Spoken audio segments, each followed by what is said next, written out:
Good morning, good afternoon, good evening.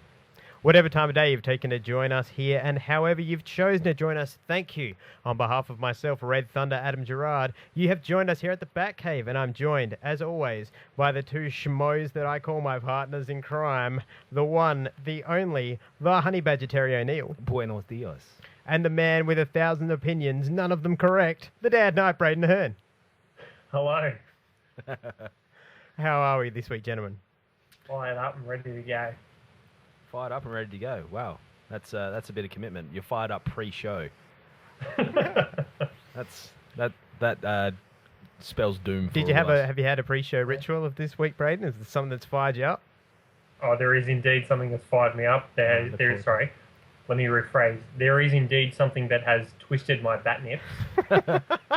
So is that what we're doing from a weekly basis? Hello, my name's Braden Ahern, and welcome to what twists my bat nips. I imagine any time something twists his bat nips, it might not be weekly. This is Braden we're talking about. He's the voice of reason here. Yeah. He's the calm conscience of the Batcave.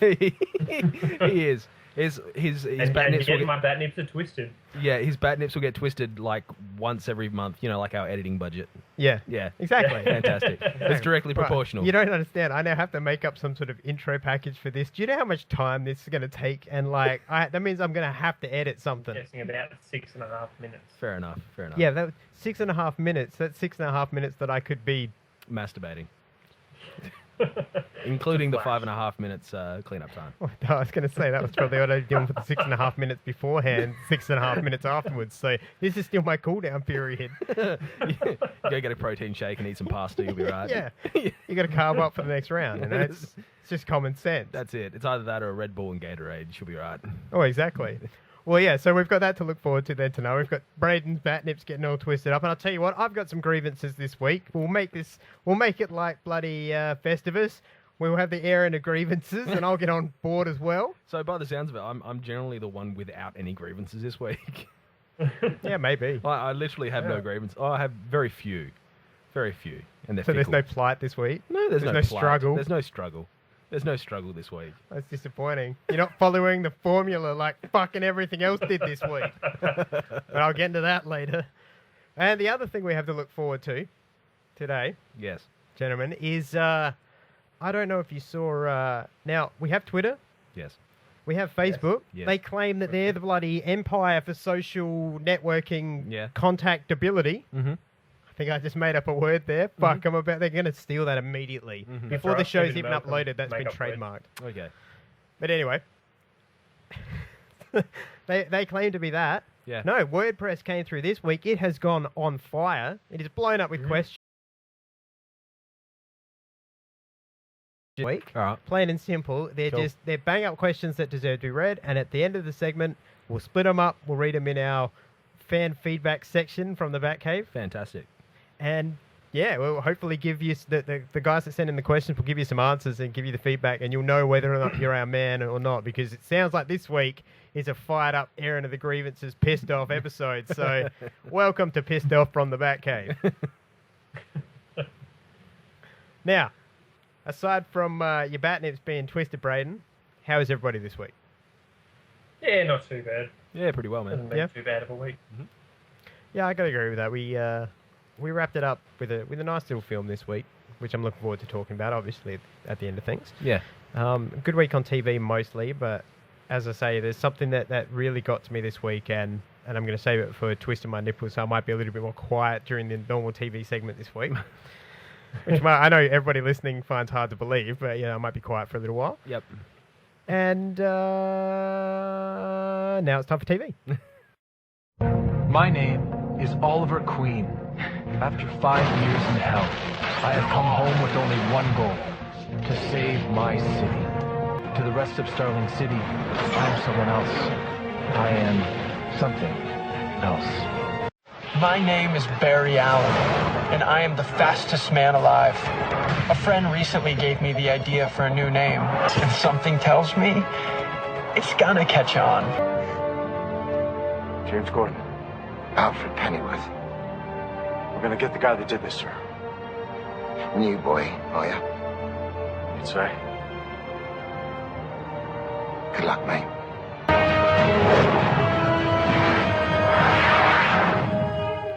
Well, this week we started off with Gotham, as we do. Well, we don't. That they decide when to schedule them. We just do as we're told. For those people at home, I'm not as much as I would love to be, I'm actually not the head of the conglomerate of the TV world. You're just But if you'd like me to be, please vote. The elections are running now. Yeah, well, it's Gold Loki next year. You're just Best the head newcomer. of the next newcomer, Cabana Entertainment. No, there's people will be like, who's this Adam Gerard that won this award? He was voted in by fans on the internet, and I'll be like, yeah, because they know that my opinions are right.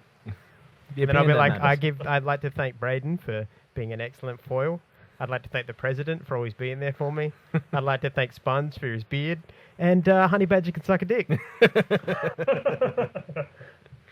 All right. Well, yeah, as I say, this was Gotham. Wasn't a bad episode this week.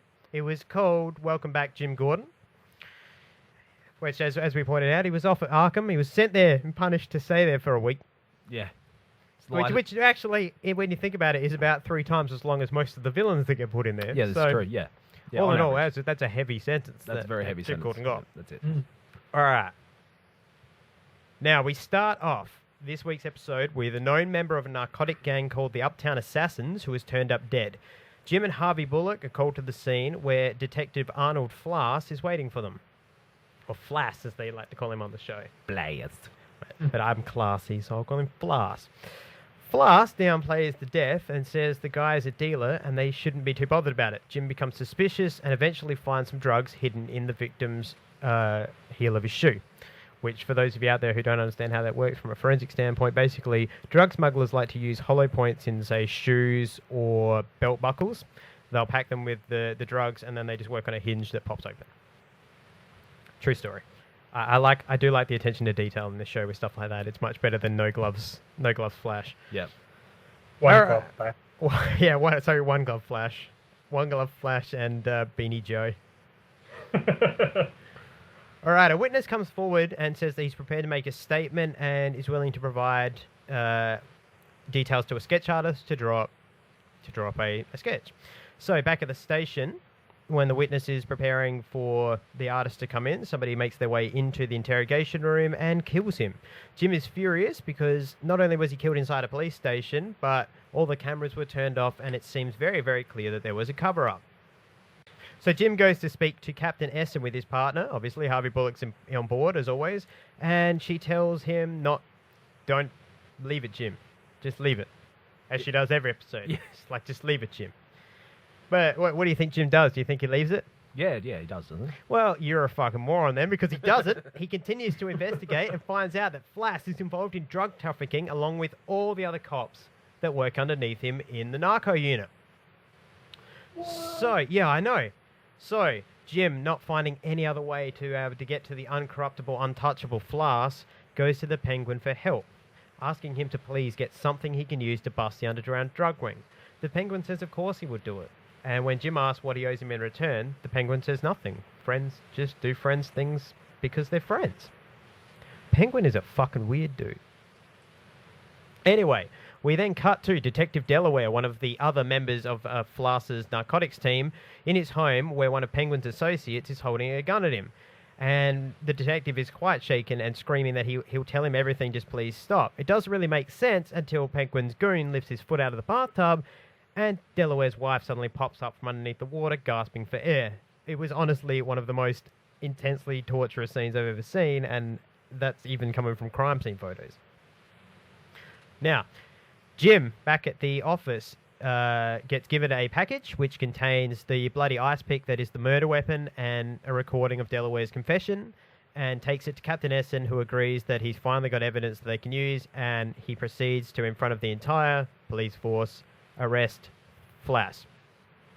Moments later, though, when Jim is leaving and he's met in the alley by Delaware, who begs him and pleads on his knees to never come after his family again, and he will do anything he says and he will help in any way he can, but please just leave his family alone. As I say, this episode started getting intense.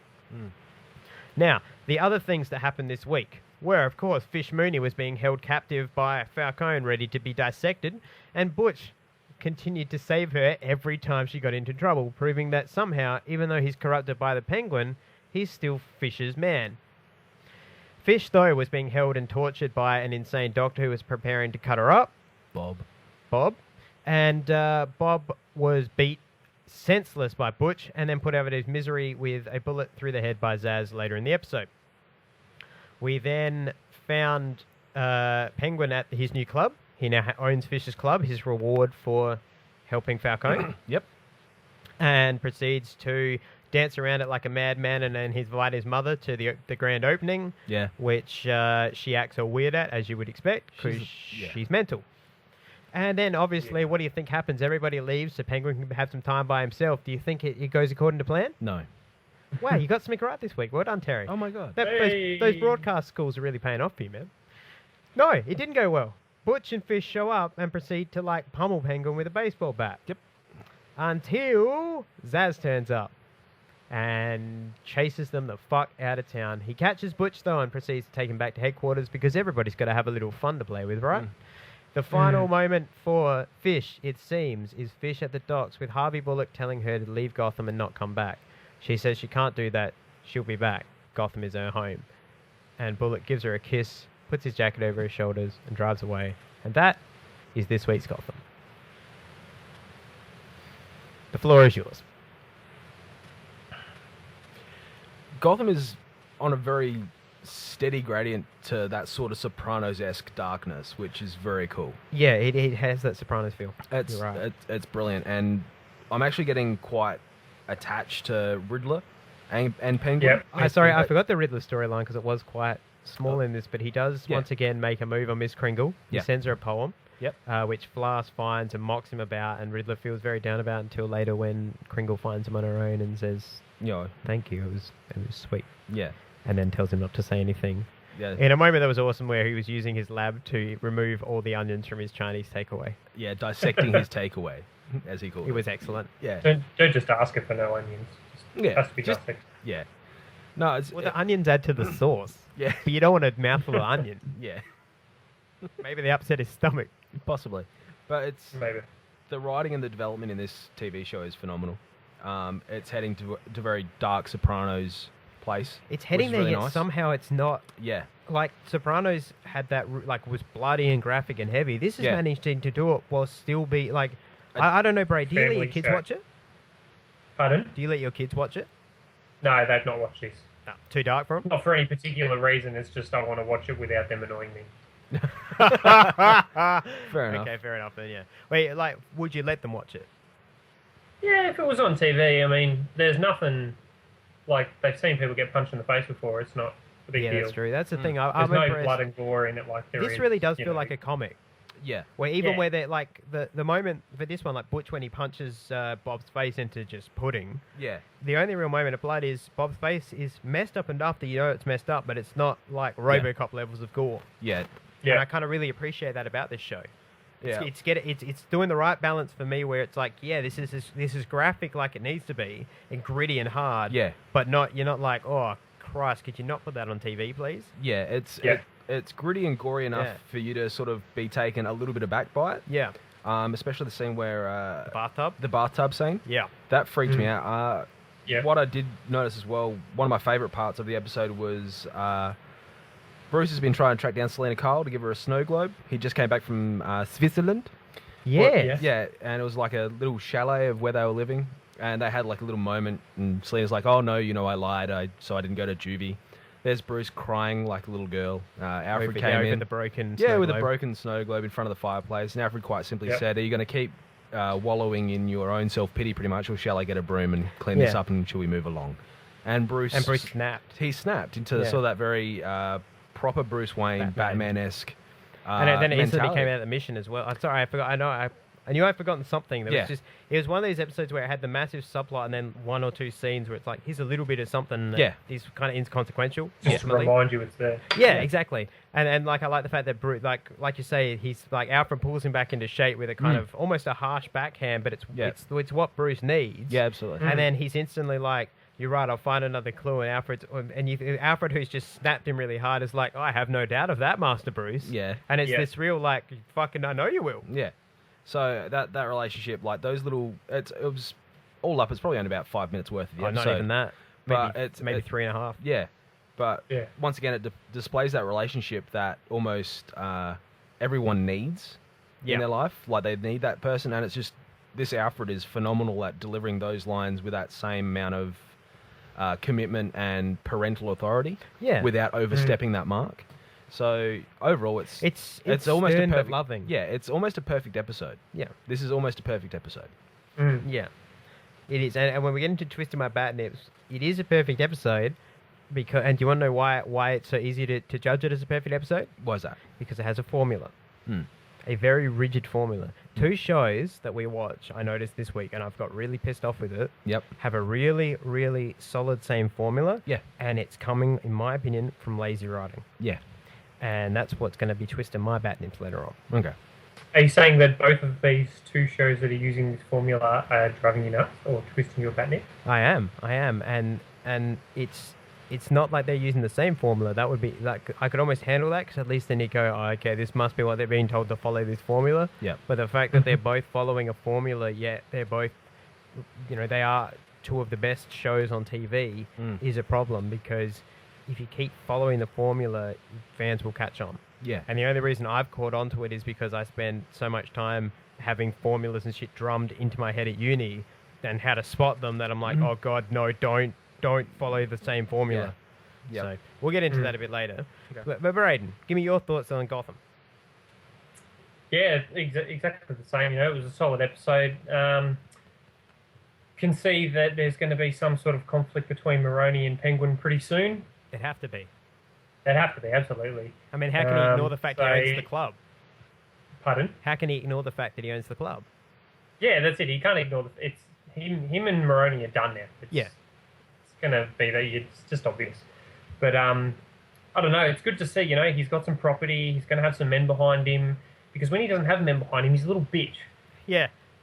But that's Fish kind was of the point of there the Penguin, and making isn't him kiss her feet and all that. Yeah. Because no one else was there. As soon as someone else showed up, everything's all right. So, yeah, that'll be really interesting to see.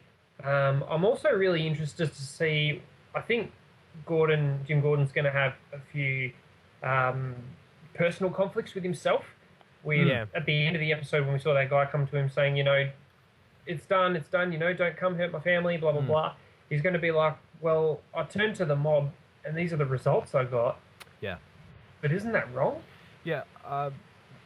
And I think he's gonna have that bit of conflict going on in his head, going, do I or do I not? Yeah, exactly. Myself and Adam were having a sort of a briefing before the show, and debriefing, you'd probably call it. It's almost a debriefing. Chatting about Gotham in regards to Jim specifically, and we found it interesting how he's sort of gone to Penguin in this episode, and he probably will up until I don't think he will again now. I think he knows that it's one too many. It's one step too far. But continue with your points. He'll think about it. I think he'll think about doing it. He will. Or he will do it and something will go wrong. Yeah, so what happens is, and he'll be like, why did I do that? If you were to replace Penguin with Batman in that instance, it's very much that same formula that Jim goes to. He always goes to Batman for that slightly outside the law results getting. I can't do this within the bounds of my job. Yeah. You can. So that's why he went to Penguin, because at the moment, if you, on a scale of 1 to 10, put Penguin in there, as in, if you're a cop known from seeing what Penguin's doing, he's like a 2 or a 3. He's an underling with a couple of connections. Yeah. But he's also a squealer. He's also a squealer, but at the same time, you've got this weird relationship going with Penguin. Well, he thinks you've said this before. Yeah. Penguin really does think he's Jim Gordon's friend. Yeah. And I like that. Yeah, it's nice. He actually seems to respect, it's amazing the fact that Penguin respects somebody. Yeah, he respects Jim in the fact that he is essentially the White Knight of Gotham. Yep.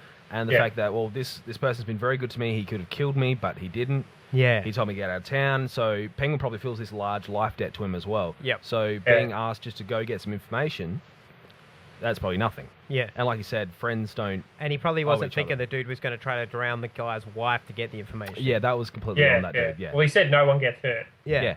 Well, no one did. No, no one really. Technically, no one got hurt. No one got hurt. Yeah, true.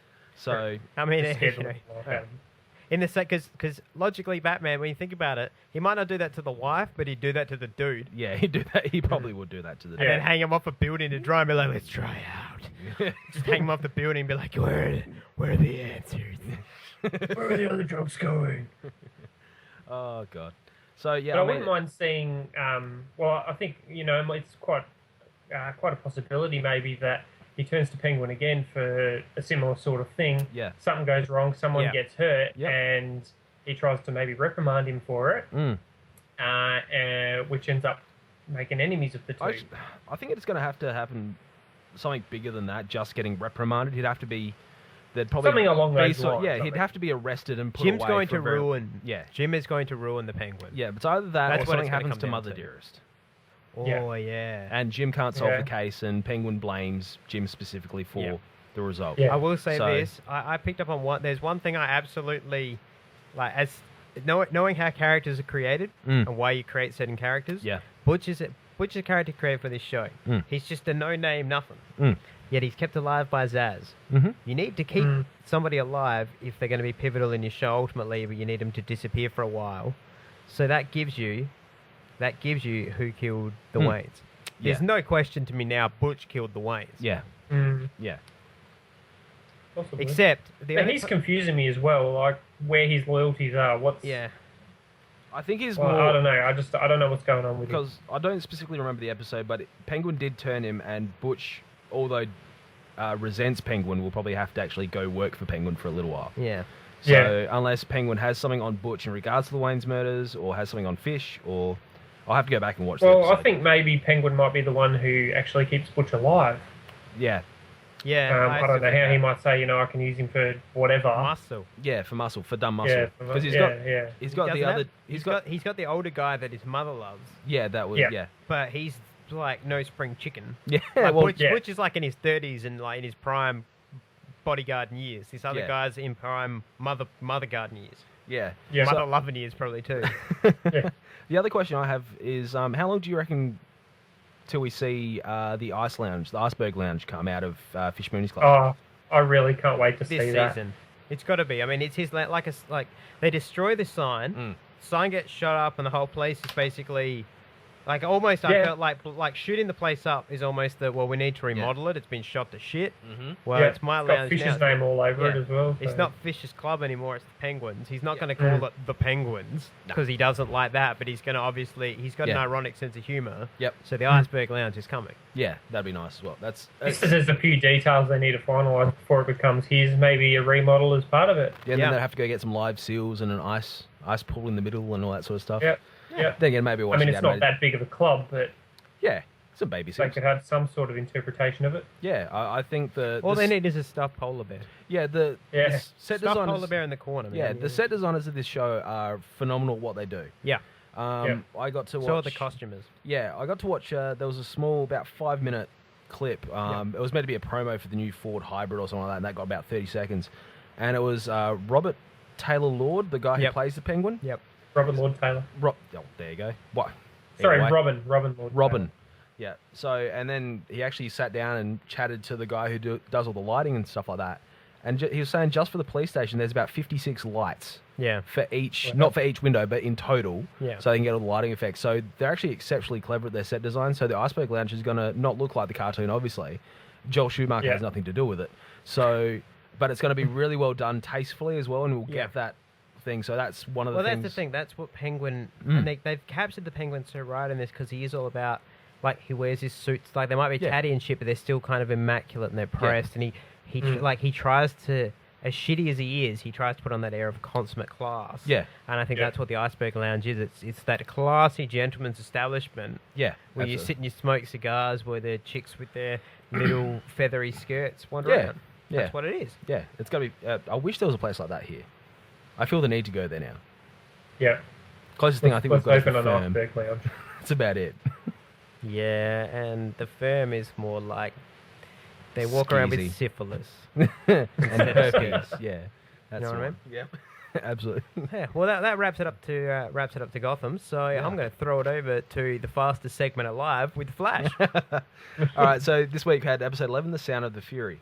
After a car chase involving the Royal Flush Gang, resulting in their arrest by Barry, Barry runs back to Star Labs to meet up with Wells and the team and take a lovely selfie. We then see Wells at his home relaxing with a drink when he receives a prank call, and then is attacked by an assailant possibly known by Wells. The police arriving with Wells insisting that their presence isn't really required. Casting back 2 years, we see Wells and a young protege playing chess. The young protege being revealed to be Hartley Rathaway, who is seemingly threatened by the arrival of a fresh-faced Cisco Ramon. Back at Wells' home, Barry reassembles... fresh face! Back at Wells' home, we have Barry reassembling a window that was shattered to reveal that there was no point of impact. Wells says he knows who did this, that person being Hartley Rathaway. Over at Star Labs, we have a brief rundown of who Hartley was, and Barry says not to worry and that he will protect all of them, like the big hero he is. Earlier in the episode, we see Iris at Joe and Barry's home, where she receives good news that she has been offered a job at the Central City Picture News as a journalist. On her first day, she gets paired with her hero and idol, Mr. Bridge, who is not warm to her arrival. Sadly, Iris comes to the realization that she was only offered the job because of her apparent connection with the Flash. At Barry's lab, Joe is shown how glass can shatter with the right sonic frequency, and they assume Rathaway has used this to vandalize Wells' home. With that being said, Eddie Thorne arrives and says that the Rathaway building is being attacked. Barry soon receives a call from Caitlin, telling him the same. After a small fight, Rathaway is apprehended and then taken to Star Labs, where Hartley taunts the team before Wells intervenes. Wells gives a half-hearted apology to Hartley, to which Hartley is less than receptive, and tells Wells that Barry is now aware of his dark secret. Wells reveals that Hartley said that the reactor could explode but wasn't 100% certain. The team is less than impressed, Barry reminding Wells that Cisco and Caitlin both stood by him and that Wells has broken their trust. Hartley, now known as the Pied Piper, has used his bionic ear implants to break free of the pipeline, injuring Caitlin and Cisco along the way. Now rearmed with his sonic gloves, he steals information from the Star Labs mainframe. He then confronts Wells, asking him if he's still his guy, before making his escape prior to Barry arriving. At a small press conference, Wells makes a seemingly formal apology to the city for the explosion and states that he knew there was a chance it could fail. Iris is present with Mr. Bridges and re-asks the question he did, which is whether or not Wells intends to rebuild the accelerator.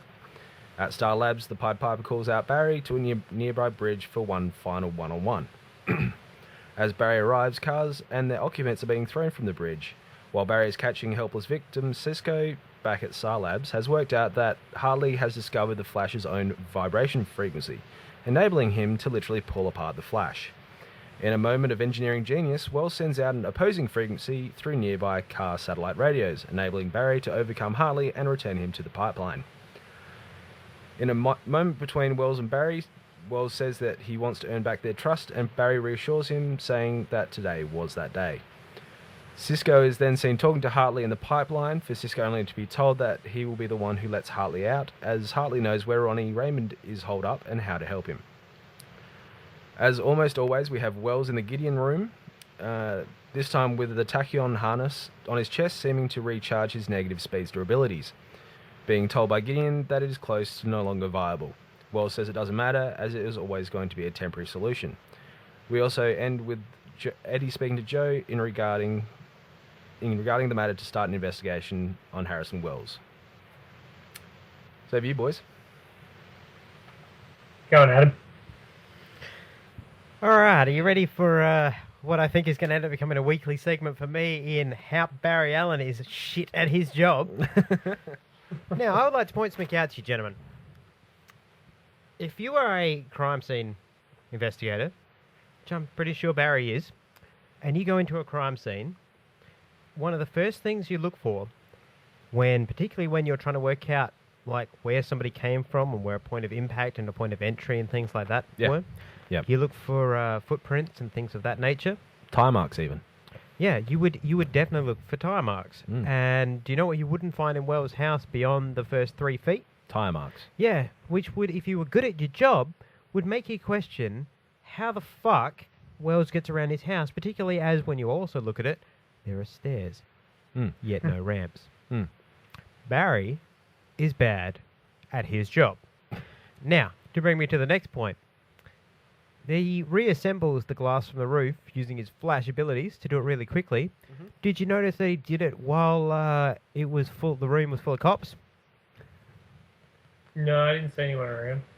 Yeah, there. If you look at the scene, like legitimately, that leads into that, and straight what comes out of it. Joe is just around the corner, talking to Eddie. And then one room back, there are 2 cops. Okay. And even if like, let's say hypothetically they can't see him in that moment. how the fuck does he reassemble it in the 6 seconds that nobody was in that room? Barry Allen is bad at his job. Then we proceed to see Barry hanging out with the guys later, and they take a photo with each other. Yeah. Barry's bad at understanding technology as of these showrunners because in the time that would have taken, his face still would have been blurry, which would have been even funnier a gag had he been blurry. Yeah. Since he blurs his face so it won't be noticed. Yeah. And I know that ultimately that photo is somehow going to come back to bite him in the ass, and that's the point of it. Yeah. But still, Barry, you are bad at your job. Grant Gustin, you're pretty good at yours as an actor. So this isn't directed... I'm not having a go at you as an actor. I do blame you somewhat for not wearing 2 gloves.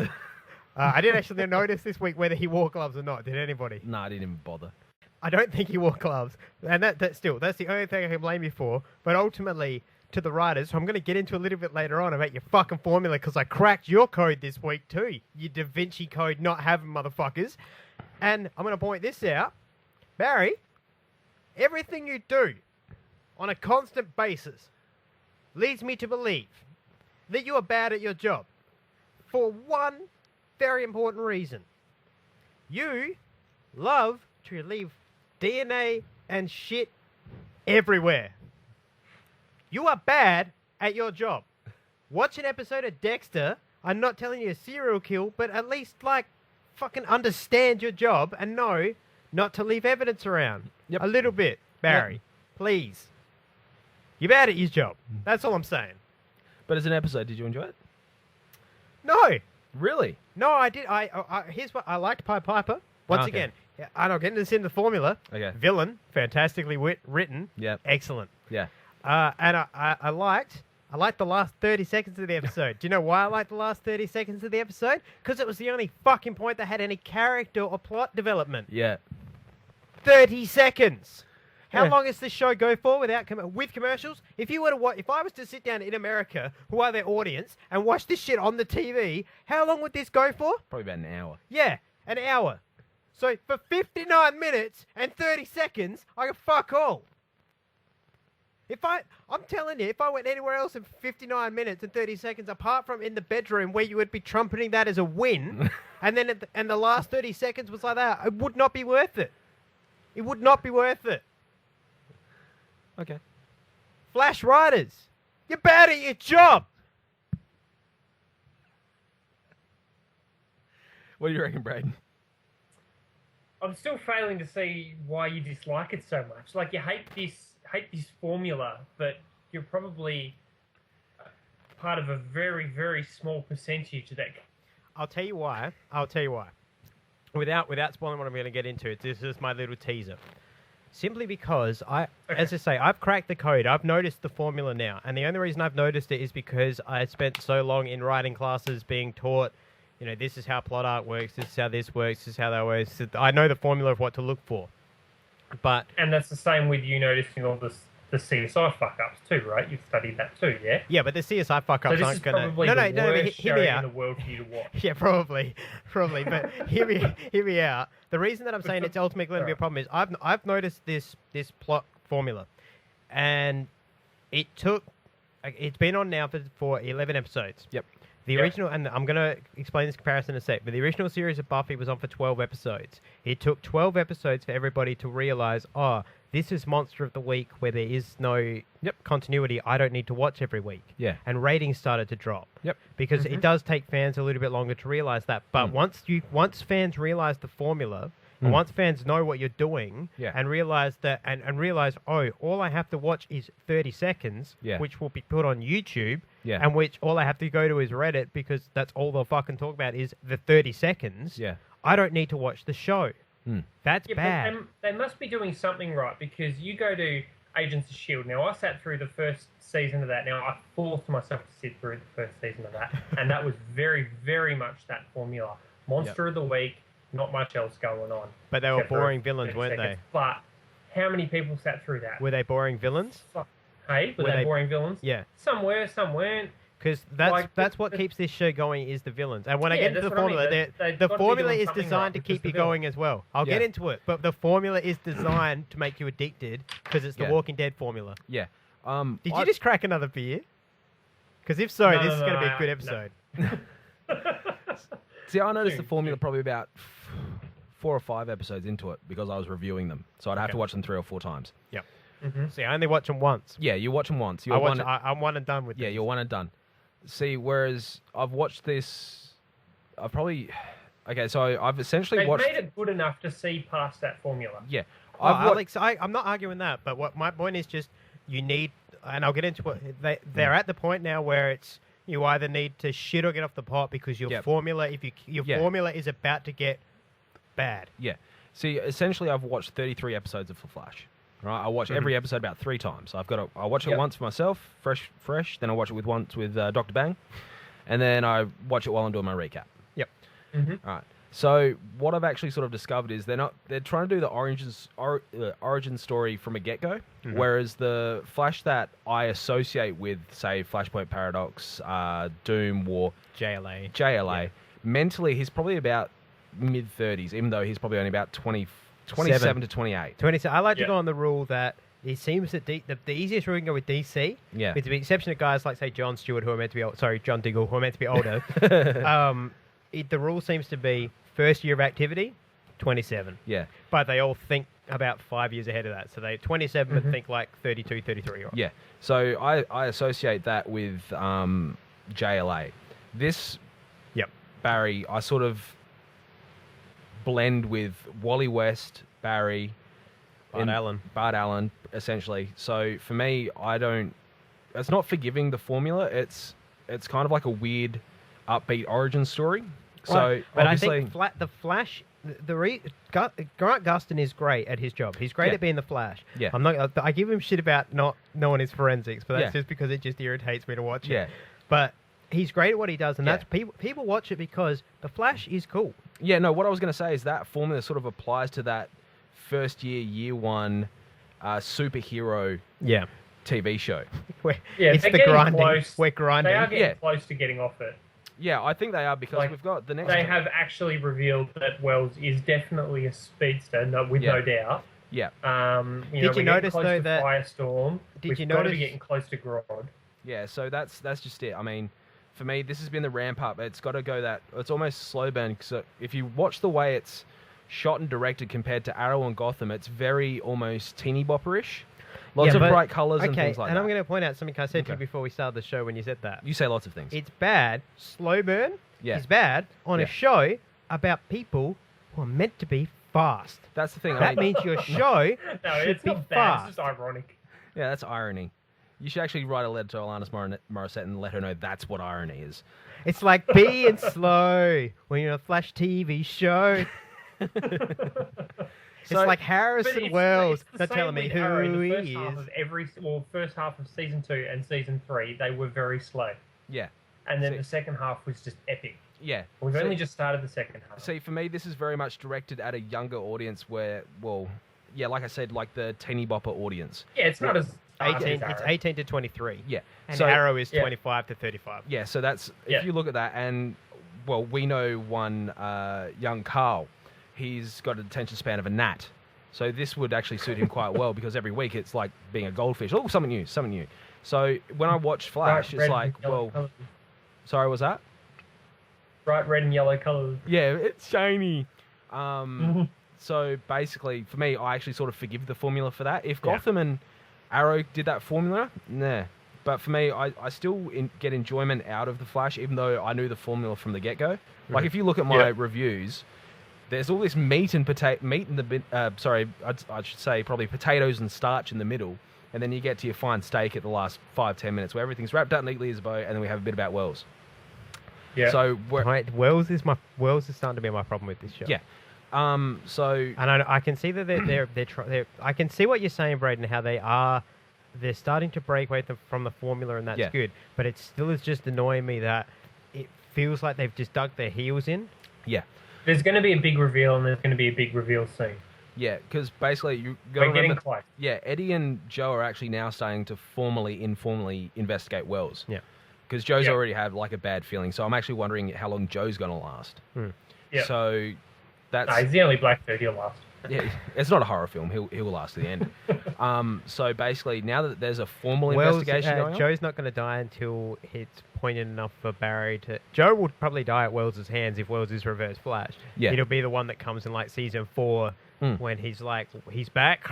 Yeah. Oh no, he broke Joe's neck. Now I've got a reason to... Yeah. I hate you so much. Yeah. So basically, that's where I where it's don't going. think that's going to happen. Yeah. No, I don't think so either. I'm just fucking with you. So basically, a formal investigation is going to be started by Joe and Eddie. Yep. Or sort of off the books investigation as far as they can go.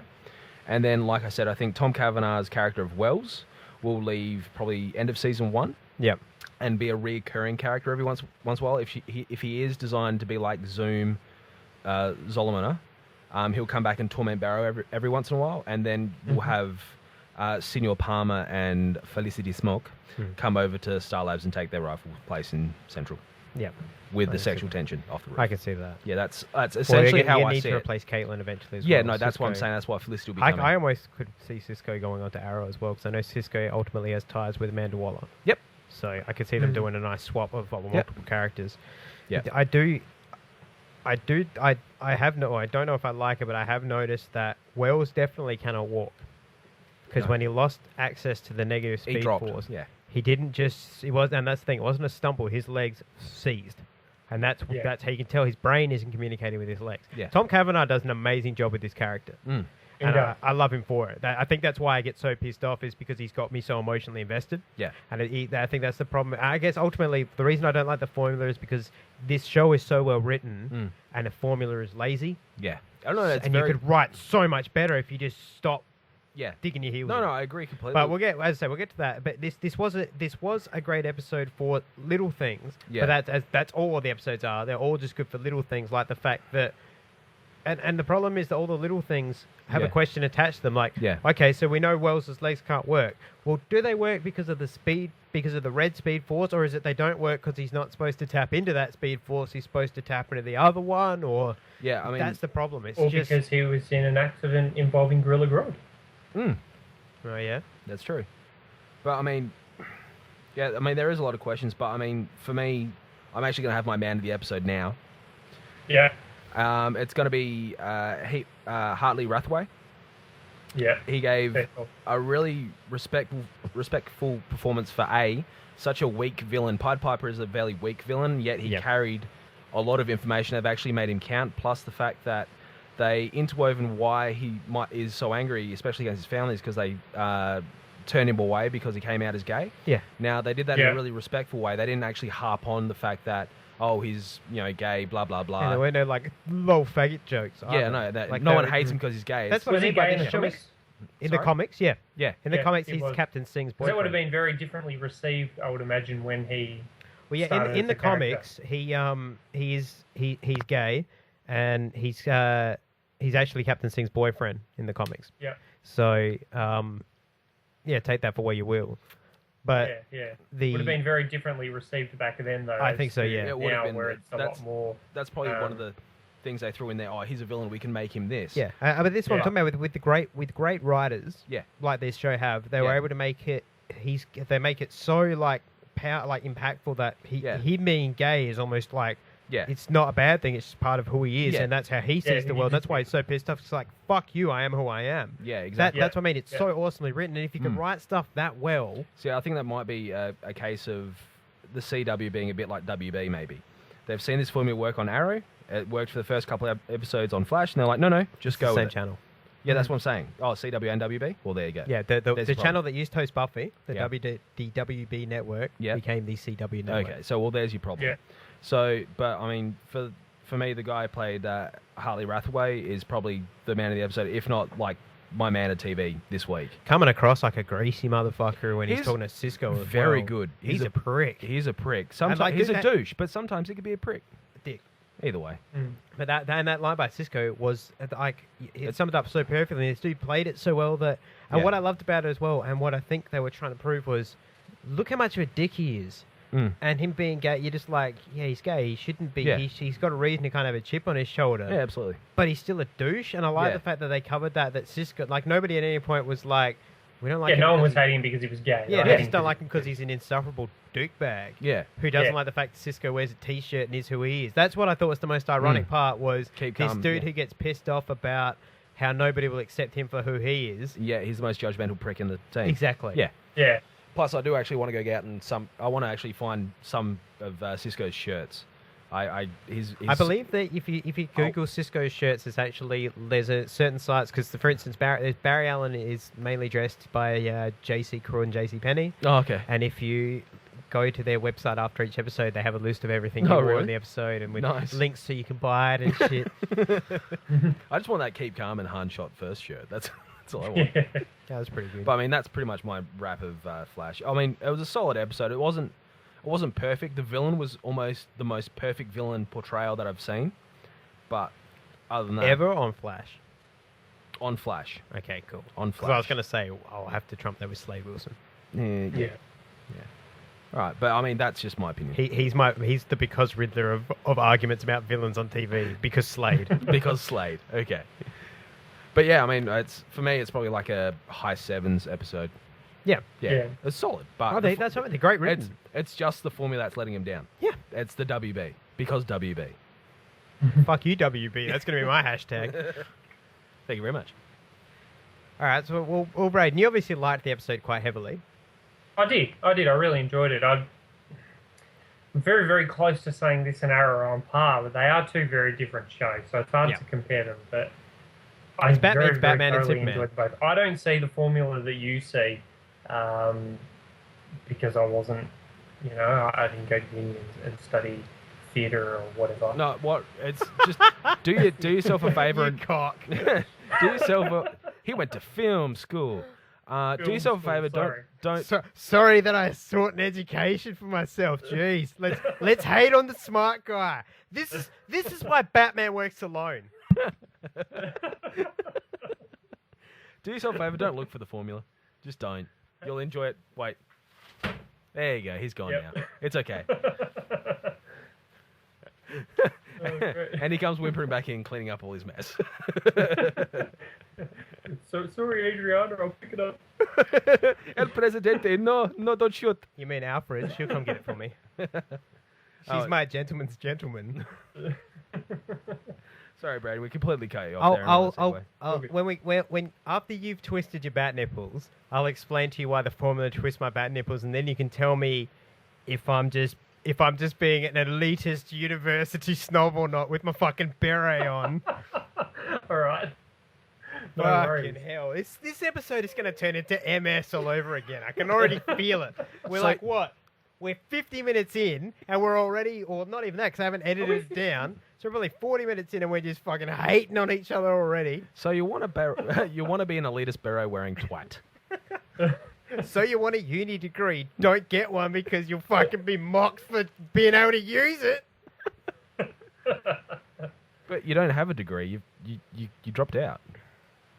I didn't drop out. I changed courses because I was like, this is not what I want to do with my life. I want to be a criminologist, and now I'm finishing that. So there's a difference. You fucker, it all still counts towards the So same now course. you've learned about this formula for nothing. I still plan to ride with the form. I haven't learned about it for nothing because I can clearly review it on my fucking show. It's ruining the show for you. Yeah, but it's making me a better rider because I still write, and because I can notice the formula, I'm like, yeah.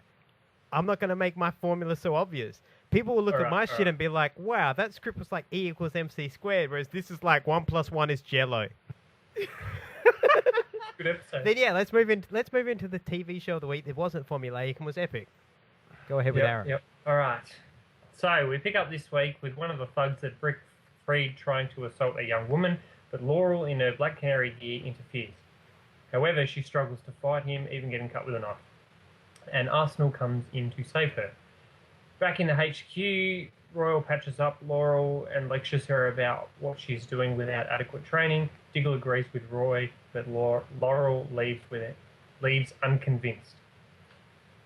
The following morning, the mayor calls a meeting with the who's who of Starling City, including city councilman, Detective Lance and Laurel. Ray and Felicity come in, and Ray talks about helping fund the police force so they can afford more manpower to take down Brick. Detective Lance mentions to Laurel that Sarah is back because a woman reported being saved in the glades by a blonde in a mask and a black leather jacket. Laurel didn't consider her father noticing that when she geared up as Canary. The meeting is interrupted by Brick when he and his men break in. He only wants the mayor and the councilman alive. Ray and Detective Lance protect Felicity from an attacker while Laurel looks out for the mayor and knocks out another attacker. However, Brick escapes with the councilman and the mayor. Laurel blackmails the criminal she knocked out for Brick's location. Together, Arsenal and Black Canary try to free the councilman as Diggle watches from HQ, but they only manage to free some. As Black Canary is knocked aside like a ragdoll, Brick kills one of the hostages. Felicity finds Laurel and intends to talk her down from what she's doing, only to come to her own realization that the fight is worth fighting, but not for the dead like Oliver and Sarah. They need to fight for the living. Meanwhile, Brick demands all officers be removed from the glades, or the two councilmen he still has will be killed. While the mayor plans to give in, Detective Lance isn't happy about it. Though Felicity has already told him that the Arrow is gone, he calls for her help again. Felicity reunites Team Arrow plus Laurel with the help of Ray Palmer's helicopter. Which doesn't have keys. Doesn't it have keys? Sorry? Do they have keys to a helicopter? Yeah.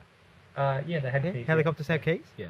Yeah. He left them in the ignition. Ray Palmer didn't know that, but yeah. That's the part that I love, yeah. Is that he's like, doesn't have keys. No, you left them in there because you don't drive it, retard. Ray's like that football jock. You know those football jocks that like take management classes, and they're just like, hey, what is your degree in? Oh man, I learned that you don't sexually harass the women. I love football. That's Ray Palmer. Yeah. Except at the same time, he's also like, I understand mechanical engineering and shit. Sorry, so obviously the promise of unmolested reviews has just gone out the window. Yep, gone. Okay, go for it. Alright, so they use his helicopter to guide the team to the glades where Arsenal and Black Canary rescue the two hostages. Laurel is still outmatched in a fight, but she's scrappy and escapes Brick with an epic hero jump out a window. Though the hostages have been freed, Brick has the addresses of Starling City councilmen and threatens to hurt them unless the mayor gives in. So she does. Laurel, in her Black Canary gear, confronts her father from the shadows and uses a voice program to mimic Sarah's voice. Back at Palmer Technologies, Felicity helps Ray get the tech working for his atom suit that he's been stuck on. She tells him, with my help, you might not end up dead. As Brick terrorizes the city, Malcolm tries to get Thea to leave town now that they are not protected from Raz. Thea, though, refuses to leave.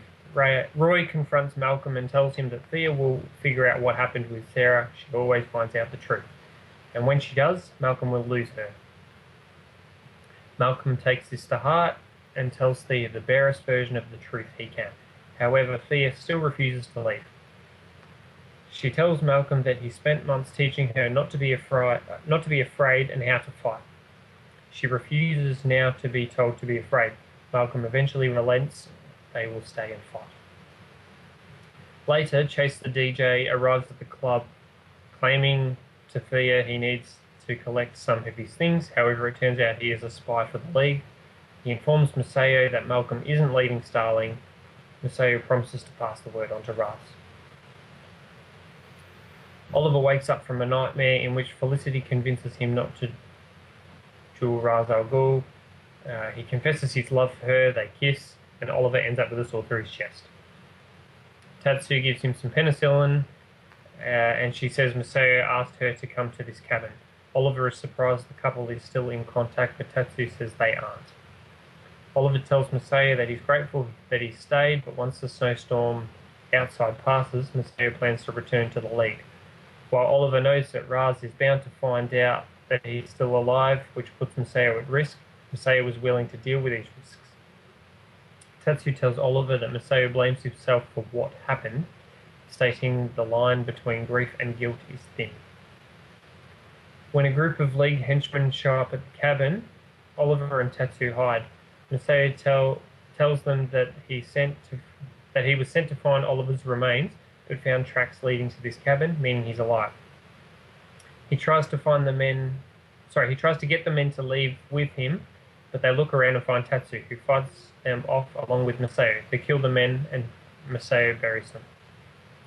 Oliver and Tatsu once more beg Masao not to go, but Masao refuses to return to Starling City with Oliver. Masao cuts his neck, stating that he will tell Raz Oliver did it during his escape, and leaves.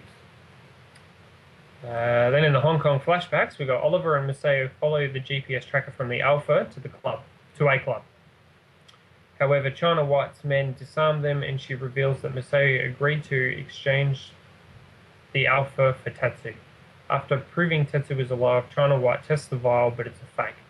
A chase and shootout ensue, but Oliver, Masao, and Tatsu manage to get out alive. Masao realizes that Amanda Waller swapped out the vials, knowing that he would do that. The end. This was a good episode, and I'm going to address, before I get into my nipples, why this show can do foreshadowing well, as opposed to what Flash is doing. Okay. Mm-hmm. And it does it perfectly with Masao and Tatsu. Yep. We don't know what happened yet. Yeah. We don't know what he blames himself for. We don't know what led him to lead to the League. That's a big, big mystery. Yeah. Yeah, it's enjoyable. I'm guessing their son died.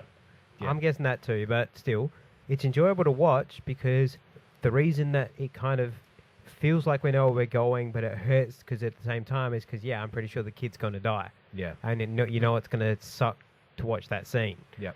Yeah. But at the same time, it's just been given to us in little clues. Yep. Each week what's going to happen, and we're slow burning to it. Yeah. But this is a well-written slow burn, because absolutely. we might not know totally what's going to come, but at the same time, we know that at least the tone and the outcome or something, we know what we're getting in for is going to be heavy duty, and it's going to relate to X, Y, Z, and the outcome is that there's a bit of splintering and all of that. Yep. I guess because we can see two sides of the story coming together, being the past and the present. Yep. Yeah, but here's my catcher to that. On Flash, we can see two sides of the story coming together, because we keep getting shit from Wells' information from the future, and we get the present, yet they don't tell us anything. But we haven't really had much from him. We've had the same. I would argue that we've had the same amount of times that he's been in the Gideon room as we've had Oliver go back with Masao and Tatsu in time. Oh, yeah, but how much has been revealed about the future in the Gideon room? Not a lot. But that's my point. Yeah. How much is being all we know about the future from future from the Arrow point of view is that Masao is in the League. Yep. Mm-hmm. Tatsu is in the woods. Yeah. That's all we know. That we know as much about that as we know about the future on Flash. Yeah. Right? But the past storyline on Flash, so far we know the shit with Masao, with the family, with the kid. We know what Tatsu can do. We know what Masao can do. Yep. But the Flash stuff, we don't know shit. Still. And that's my point of, can you see how there's the writers are by the same people, not the exact same writers, but they're the same creative minds behind them. Yeah. How Flash is too slow. Yeah. Because it's dragging its feet, whereas this thing is still giving us the same amount of mystery. And ultimately, I think this one's worse because we know we're heading to pain. Yeah. Like big time pain with this. Mm-hmm. And that to me is much worse. And that's better writing, because that's better foreshadowing.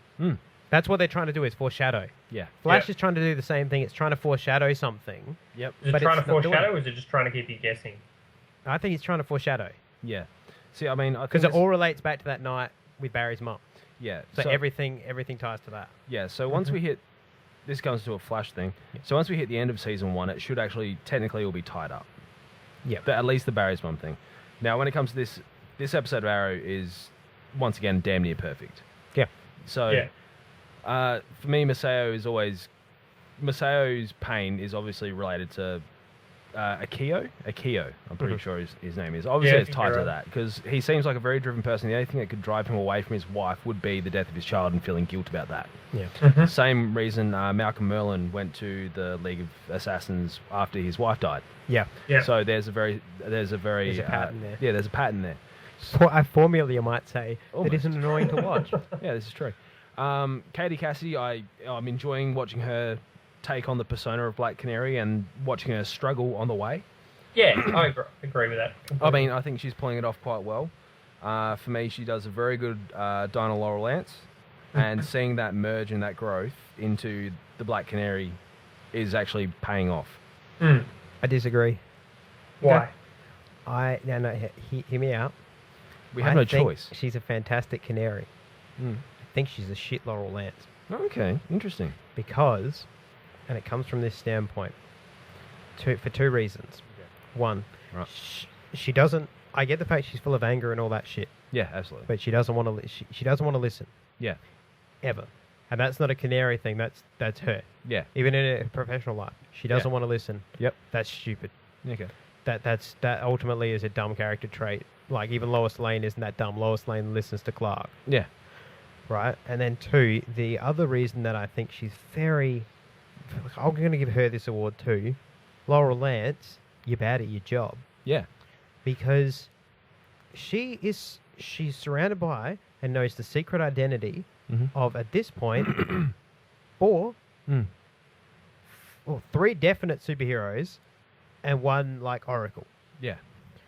She's seen how they manage to keep low profiles. Yeah. How they hide the fact they are these people. She is not doing anything in her personal life to separate from Canary. Yeah. That is bad. There's no personality split. Yeah, and that is why my problem is, because there's I get that she's angry, but she should, and I get, to me, I say Canary. Canary is, it's much like Batman. Batman is the person, Bruce Wayne is the mask. Yeah. Canary is the person, Laurel is the mask. Yeah. Right? So when I'm talking about Laurel, I'm only talking about the mask, when the mask is on. Yeah. And it's... So she shouldn't be a lawyer, basically. No, she can be a lawyer, because look at... Okay, Daredevil is my point of that. Yeah. You look at Matt Murdock, who goes around at night time whooping people. Yeah, but he's blind. It makes it a bit hard to pick him. Okay, but... We're talking about... I think it's the personalities we're talking about. Yeah, still... Like, she does nothing... Like, Oliver Queen. Would you think Oliver Queen is the vigilante when you look at him from the doofy, smiley playboy who, when he goes into coffee shops... No, because he's pretty much Bruce Wayne. Yeah, exactly. Yeah. Yeah. Now, let's look at if proper comic book shit before she was unmasked, Selena Kyle and Catwoman. Yeah. She didn't walk around in the comic books like they did in the 60s cartoon going perfect and things like that. She was just, who is this chick? Yeah. Barbara Gordon's another one. Yep. Who is this chick? This bitch this librarian in a wheelchair. Yeah. You know what I mean? And even before that, she's just Who's this daughter of a cop? Yeah, this daughter of a cop who's just kind of spunky. Yeah. Whereas Laurel Lance is just, she's angry all the time. And like, how can her dad not work it out when, let me see, you're pretty much giving off the signs of sociopathy and about to live a reckless lifestyle where you pretty much want to get killed. Yeah. That, that can't go unnoticed by him at the very least. And that's my problem, is that's what's going unnoticed. Yeah. And that's a very bad character trait, because everybody else around her, the other characters in the series, are acting like she should be wearing the mask. Yeah.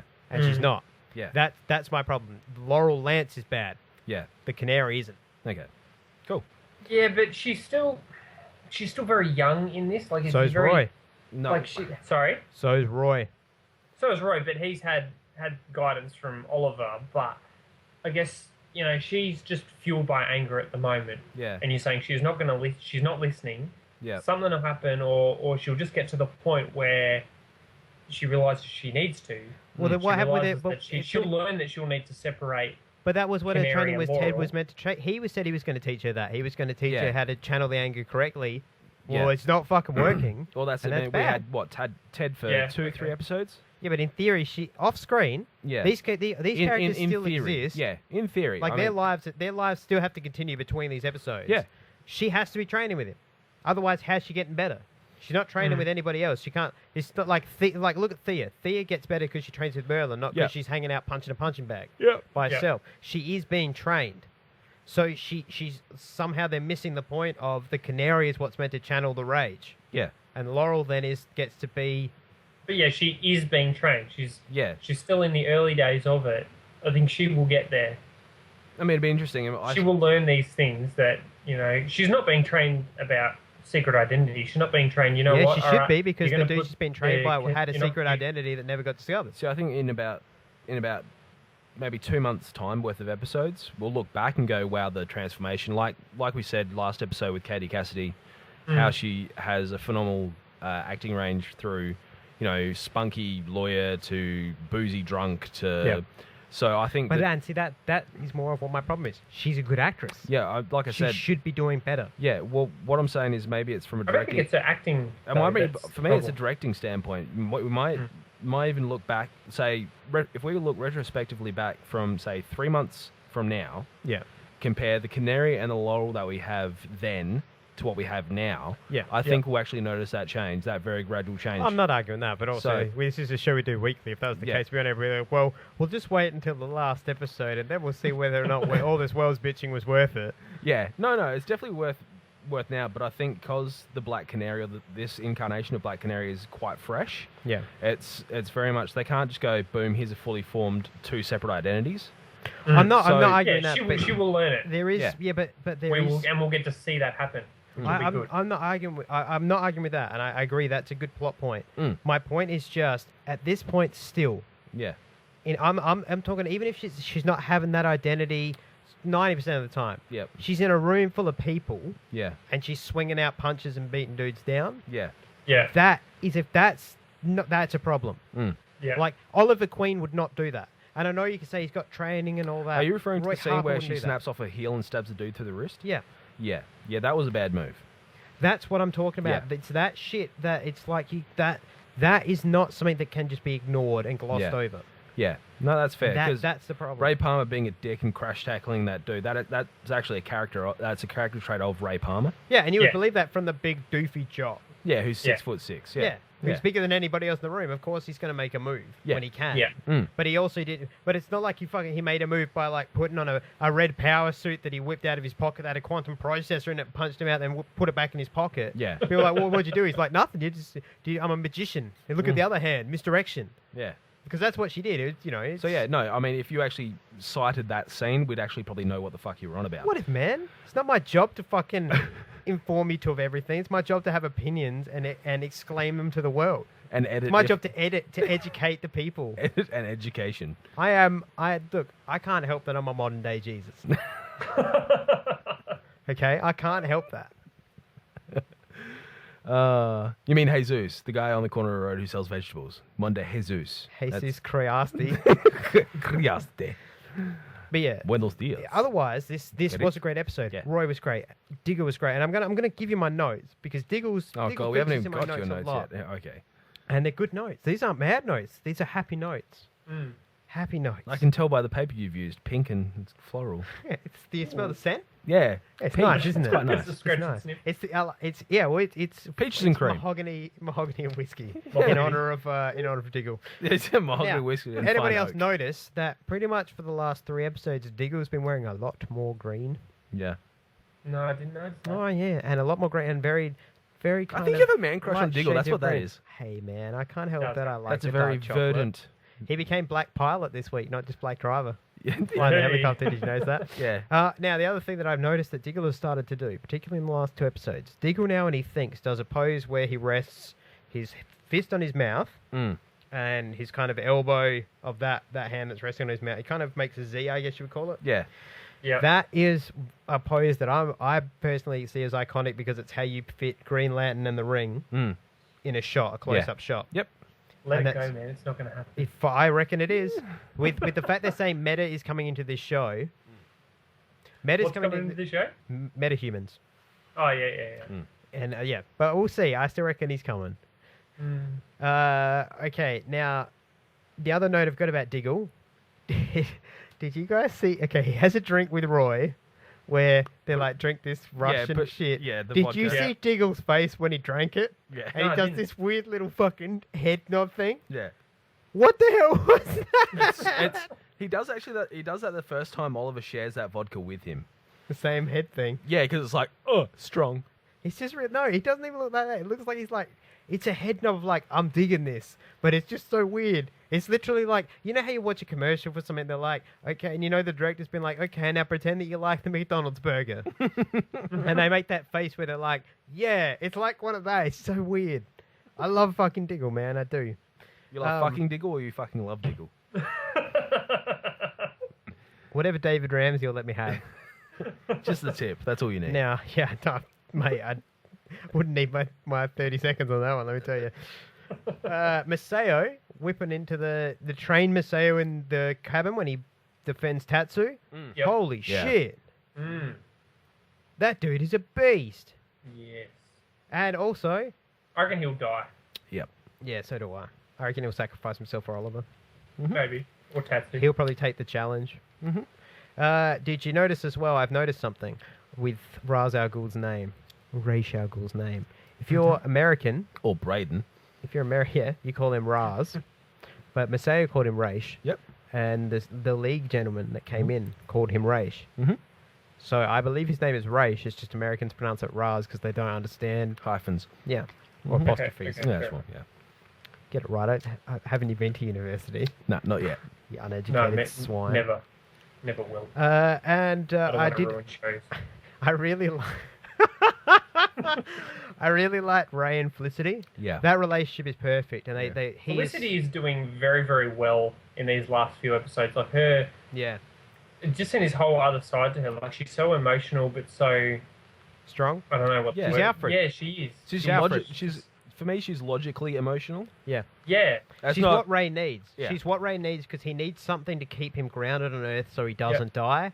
She's that because unlike Oliver, Ray is the guy that can roll in and just be like, citizens, I'm here to help you. Yeah. What's happening?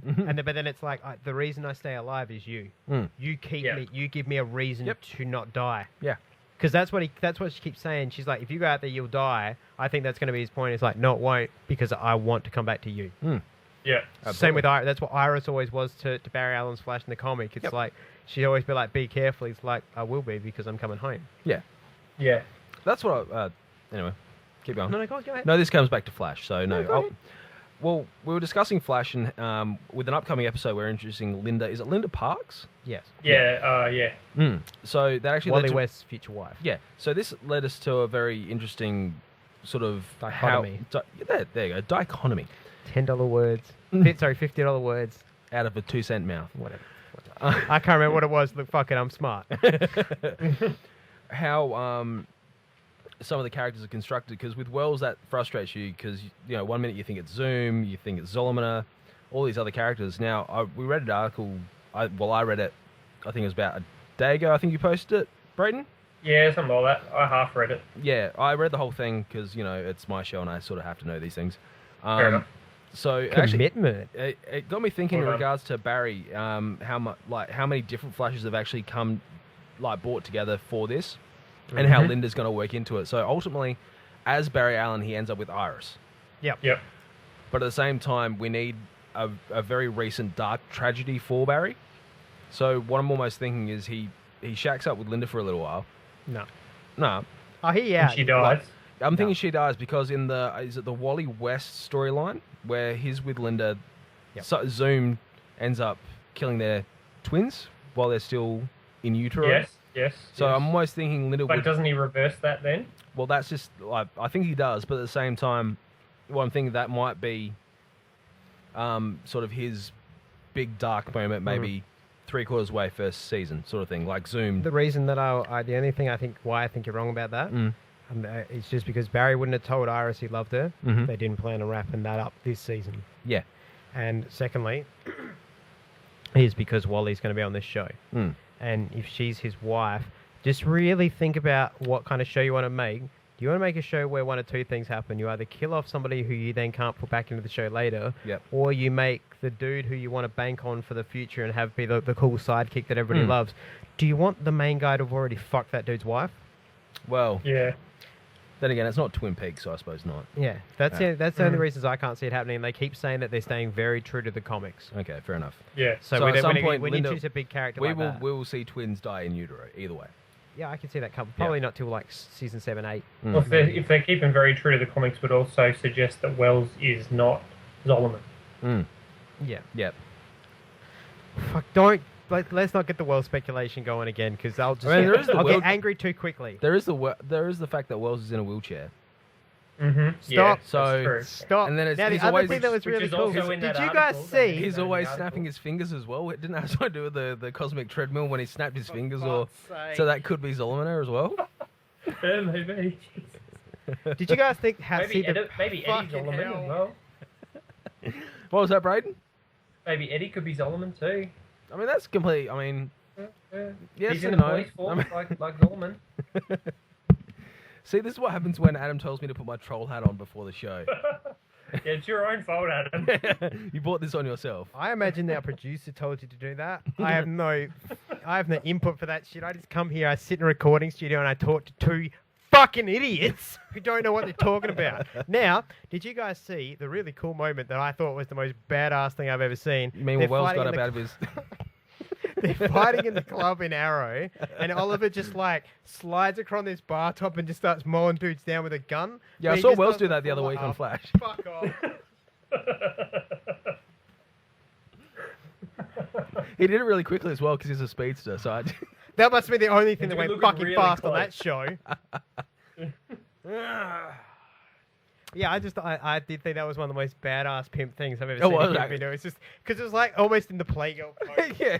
Bang, bang. So John Woo style. Yeah. With his glorious blonde locks flowing in the wind. And have you noticed? And Tatsu throwing the knife into the bartender's bag. Have you noticed that in Hong Kong, Oliver's beard is longer? If you fucking say Wells, I'll smack you. Well. But yeah, did you notice his beard's longer? Yeah, it is. Yeah, and so's his hair. Yeah, but I'm just saying it's And there nice. goes Harrison Wells in his petrol-driven wheelchair through your house. Zoom.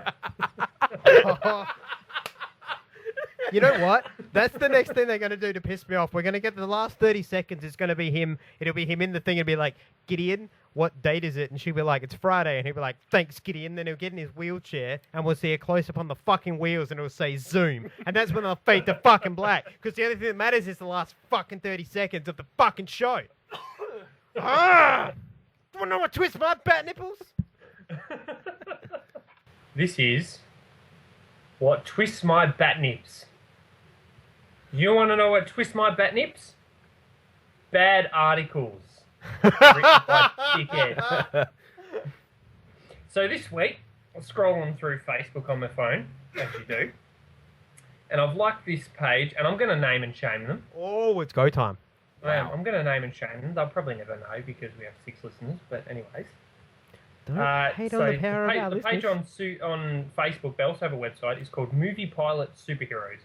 They have a few 100,000 followers. So what's the page based on? Like, what's the page about? Is it about superheroes? It is about superheroes. Right, okay, and on-screen superheroes. Oh, okay, cool. So I'm scrolling through. Their page comes up and it says, this is exactly what it said. It said, wait, the Flash and Supergirl already met? How did I miss this?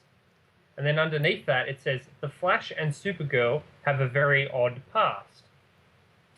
And I thought immediately... So I'm guessing it's going to talk about how like she comes from the planet Krypton, which is where the Speed Force comes from or some shit, and all that. And the reason we didn't notice her was because she was in the background. Crossovers and things like that between the shows. So I thought, I'm going to read that. That'll be a good read. I'm really... they're making it sound like it was a very obvious thing that we missed. So if I can ask you a question, are they using the Flash formula to tickle your butthole and get you excited, and then ultimately it's just a big fucking letdown? I'm actually quite gleeful about this information. You quite what? Gleeful. Fuck you!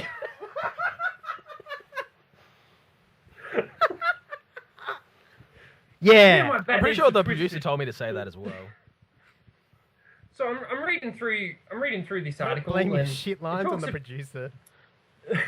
Are you reading with about Glee? the Flash and what he's about and what he does. Then it goes on to Supergirl and talks a little bit about her. And then it goes, but what do they have in common? What do you think that was? Superpowers? No. Hey, I know. They both have like legs that look good in skirts. Neither one of them is competent at their job. I don't know. They never stopped believing. They don't know how to. Stop it! I can't top that one. Wait a minute. There was a kid in a wheelchair in Glee. Maybe that was Wells at school. Wells is the disabled. He was disabled as well, and he wanted to be able to walk. Oh my god! I've cracked the code. Wells is the wheelchair kid from Glee. Yeah, no, not quite. That was what the article was. That what the article was saying? Nearly, no. Well, so we haven't even got to that part yet. We're specifically about Supergirl and Flash. So hang on, the actors that played those characters, who apparently were both in Glee. Oh, so our Glee comments have been completely on par. Like we've never heard. Wait. Yeah. Hang on. I'm going to give you some reporting. Are you ready? You ready? Mm-hmm. I ate a cheeseburger earlier today. Maybe I'm going to be the next president of McDonald's. You want to know what? You want to know something? Yeah. I don't give a fuck. This article, this so-called article, you wasted my fucking time reading that. I was excited to actually read about a possible sort of crossover or something like that, even though the rumors had been denied. Braden. It was saying that there was something very, very obvious about these two characters having something in common, had crossed over at some point. Their characters did not cross over. Hey, Bray. I don't give a fuck about Glee. Bray, let me ask you a question. Yes. Are you trying to say that you weren't surprised to know that two actors have worked together in the past? I don't give a shit. No, but do you not realize that has never happened before in the history of the world? Oh my God, never. And that's why it's so important, because you see, these are the first two actors ever who have worked together on something else and then had it shit. And then the producer from that show, who also works on the Flash and Supergirl, then hired them. It's the first time that's ever happened too. This shit never happens, ever in anything. I mean, look, this is as ridiculous as saying that Helena Bonham Carter would be in like all of Tim Burton's films. I mean, it's just fucking stupid to say. So obviously, this journalism is so fucking, it's just got so much integrity and so much importance, because you don't understand. This is absolute concrete proof that we're getting a musical episode of Flash. Pretty much, with wheelchairs. Directed by Joss Whedon.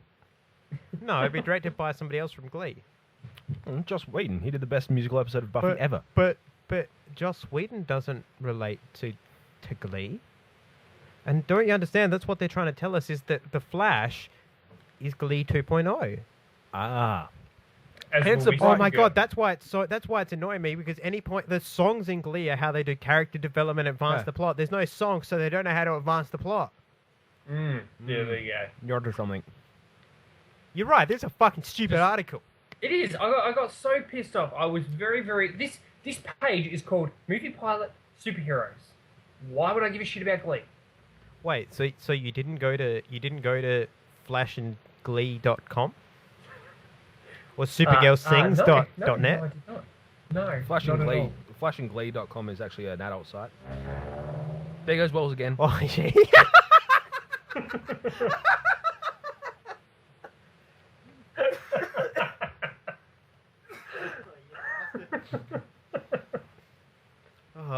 Sorry, Adam just developed MS. I have to go fight crime. Hit the gym for a couple of weeks. All right. Well, hey, do you want? Can I tell you what? Twist my bat nips. Yep. My bat nips are officially twisted. You might be surprised by this. Are you ready? Go. Formulas. Shit. Formulas twist my bat nips, and I'll tell you why. I'll tell you something I've noticed. And first of all, I'm going to give you Gotham's formula, because Gotham's formula, and I'll explain why this doesn't annoy me as much. Gotham is a cop show at its heart. Cop shows cop shows will have the same formula, because what do cops do? They investigate crime and then they arrest a motherfucker. Yep. So that I expect. So automatically it's like, yep, cool. I know that's what's going to happen. And you know going in, the good guy's going to win, because that's something that you automatically accept when you buy into a story, particularly one about heroes. Mm-hmm. Okay. Now, obviously, that is what you expect part of the formula to be. But that doesn't mean I expect the formula to always go like this. Episode will start with Jim Gordon finding out something, and then he'll go to Captain Essen, and Captain Essen will say, Jim, I really like you and I really respect you, but we can't do this, and you need to drop it. And then Jim will walk away, and Harvey will be like, yeah, man, she told you to drop it. And then Jim will be like, I ain't dropping shit. And then Jim will proceed to do what he's not told to do, and then later on he'll find evidence, and he'll go into her office and be like, hey, I found evidence. She'll be like, okay, we can make a move now. And then Jim's going to at some point have to make a decision that will make him question whether or not he's truly a good man at his heart, or whether or not he needs to break some rules to get there. Excuse me. And that's going to be the Jim Gordon storyline, where ultimately he's going to do the right thing because he's the good guy. And then we're going to have some shit with some villains, where every week there'll be one villain that turns up, because like I say, it's a cop show. I expect that's fine. And the other villains will just generally play a little bit of one-upsmanship, but ultimately you get kind of nowhere. fast with that. And that's fine because this is first season and they're establishing characters like the Penguin in year one. And I understand and I accept that because they're basically saying this is a Penguin before he even really became evil. Mm-hmm. This is without Batman, so I accept at this point they're not supposed to be like that. So, solidly, this is a formula. It's enjoyable to watch, but that's the formula for that show. And it's an acceptable formula because it's what I would call the Law and Order formula. Right? That's what you expect watching it because it is a cop show. Yeah. Okay, now Flash is a show about a dude who's the fastest man on the planet, who's got villains going up against him and all that. I get the fact it's his first year. His villains aren't supposed to be, like, they didn't pop up at the same time. You know what I mean? Like, these people are meant to have existed within different time frames, and they didn't just all start on day one. I know the particle accelerator had a lot to do with a a chunk lot of them did. I know a particle accelerator had to do a lot with them, but you look at... Okay, my point, let's look at Reverse Flash. Mm-hmm. Reverse Flash already exists technically for at least 10 years before, chronologically for him, until he's appeared on this show. Or 10 years after and he time traveled. Yeah, but I'm talking for his character. For that human being, he has been in his suit for 10 years. Right? Yep. So he knows who he is. Even if the audience don't. And that's part of the problem because they keep trying to hint that, trying to tell the audience who it is without ever directly telling them, and that's part of a problem. But this has a formula that is very, very bad, and this is why. This is the formula of this show. It pretends it's a cop show because they have a forensic scientist who never does any forensics, thus negating it ever being a cop show. Then, this is what will happen in the episode of The Flash. Flash will do something goofy to start with. Villain of the week will turn up and make himself known. He will somehow be captured on film or captured in person and taken in. Cisco will come up with an ironically funny name for them. Caitlin Snow will make a joke about weather, because I've noticed that's a running gag too. Mm-hmm. Wells will say something kind of funny that might make you think that he's one villain or maybe another villain or maybe another. Barry will then fall because he got so damn overconfident and cocky, even though every week he keeps saying, yeah, I'm going to do better, I'm going to scout my missions better, I'm not going to be so overconfident and cocky, then hits the reset button as soon as the episode's done. Then he'll pine after Iris for a little bit and question whether it's the right thing to do before ultimately getting his comeuppance, catching the bad guy, and then, so the whole episode is negated because nothing happens because, as I say, at the start of the next episode, Barry will have learned nothing from the previous episode, despite the fact he should have. Since Wells seems to be learning from everything, he's the only person that actually retains anything. Then Joe will be suspicious of something, but he won't tell anybody yet because, God forbid, he actually lets anybody in his thoughts. Eddie will be distrustful of the Flash, but kind of goofy and make you question what the fuck's going on because secretly he's not a bad guy. He's actually Flash's brother, but they don't want to tell us that yet because, God forbid, they actually give us any hints that might lead to hope or something. And then ultimately we'll get to the last 30 seconds, which is the only part you need to watch, where it seems like it's a running thing now, where Wells will do something that makes you go, oh yeah, he must be a bad guy, hey, and that's pretty much the only thing you need to watch for the episode because it sets up for something in the future that they keep telling us may happen, but we never know when or where. And the reason that's bad is because that ultimately says to me, I don't need to watch the episode, I just go on YouTube afterwards and find that 30-second clip. Or I'll go on Reddit So you see with afterwards. that, you say they're running the same formula, and you're saying you don't need to watch Flash except for the last 30 seconds because it tells you what's going to happen. Yeah. Now, for quite a few episodes now, I've been able to pretty much predict what's going to happen on Gotham. Yeah, but that's because, as I say, Gotham is a cop show. Because it's because you know getting into it what you're going to see. You know you're going to have a crime investigation and a crime wrapped up with an arrest. That's how a cop show works. You know going into CSI, you don't sit down to watch CSI and go, well, I wonder if they'll do science. You know the science is going to happen and it's going to catch the guy. The joy in that is the journey in catching the bad guy. Whereas on Flash, he's not. They pretend, like I say, they pretend it's a crime show. And it's not because they don't do any fucking crime work. So, look at Gotham. They've got their forensic... They don't do your typical crime work. They do, what crime work do they do? Oh, they catch guys. They lock them up in their particle accelerated prison thing. Why? What do you mean why? Why? Why do they guys? Is that why they're locking up now? I thought they were locking them up in there because because Wells was going to do something with their powers. They lock them up. Sorry? I thought they were locking them in there because Wells was going to do something with their powers or something. That's the thing. This show has... The other thing that works on Gotham, and the reason that it's more acceptable on Gotham is because... Do you know who the Penguin is on that show? Yeah, you know who the Penguin is. Do you know who the Riddler is on that show? Yeah. Do you know who Two-Face is on that show? You see? You know who these people are because you they might not be Two-Face, the Penguin, and the Riddler yet, but you know who they are. Yeah. Whereas on Flash, everything's just a big question, and everything's just constantly it's what I call the Walking Dead formula, which is simply the first 10 minutes are action packed enough to make you go, okay, I want to sit and see what happens. Then the rest of the episode is filled with kind of tension, drama, and the CW style of shit, and like personal conflicts and that sort of shit. But as I say, they don't actually go anywhere. Barry told Iris he loved her. She said she needed space, and then the next week they're just hanging out drinking coffee like everything's fine. There's inconsistencies like that, and ultimately the only thing that ever matters is you get to the last 30 seconds where Wells does something to do with the Reverse Flash. That is the only thing on each episode that actually matters to keep you tuned into next week. And they say the same thing on The Walking Dead. The Walking Dead, something big will happen in the last 5 minutes, so that you go, fuck, I have to tune in next week. Okay. But they don't actually but at least on The Walking Dead, when you tune in next week, the start picks up from there and starts wrapping that up. On Flash, they're like, you need to tune in next week because maybe if you want to find out who Wells is, and then you tune in next week and you sit through 55 minutes and 30 seconds to not find out who Wells is, to just get that little bit of a teaser. But the problem is that whilst that is good, it's just irritating because they're not telling me anything about this show, and they're not building anything. Arrow built from day one to year 5. It is building towards year 5, and I reckon year 5 is Supermax, personally, because that's the biggest Green Arrow storyline. But the Flash is building towards nothing. There's nothing happening. All we know is that Wells kind of wants to know why Barry has these powers so he can get them for whatever his end game is, but we don't know what that. We don't know anything. And that's if this was a book. Go ahead.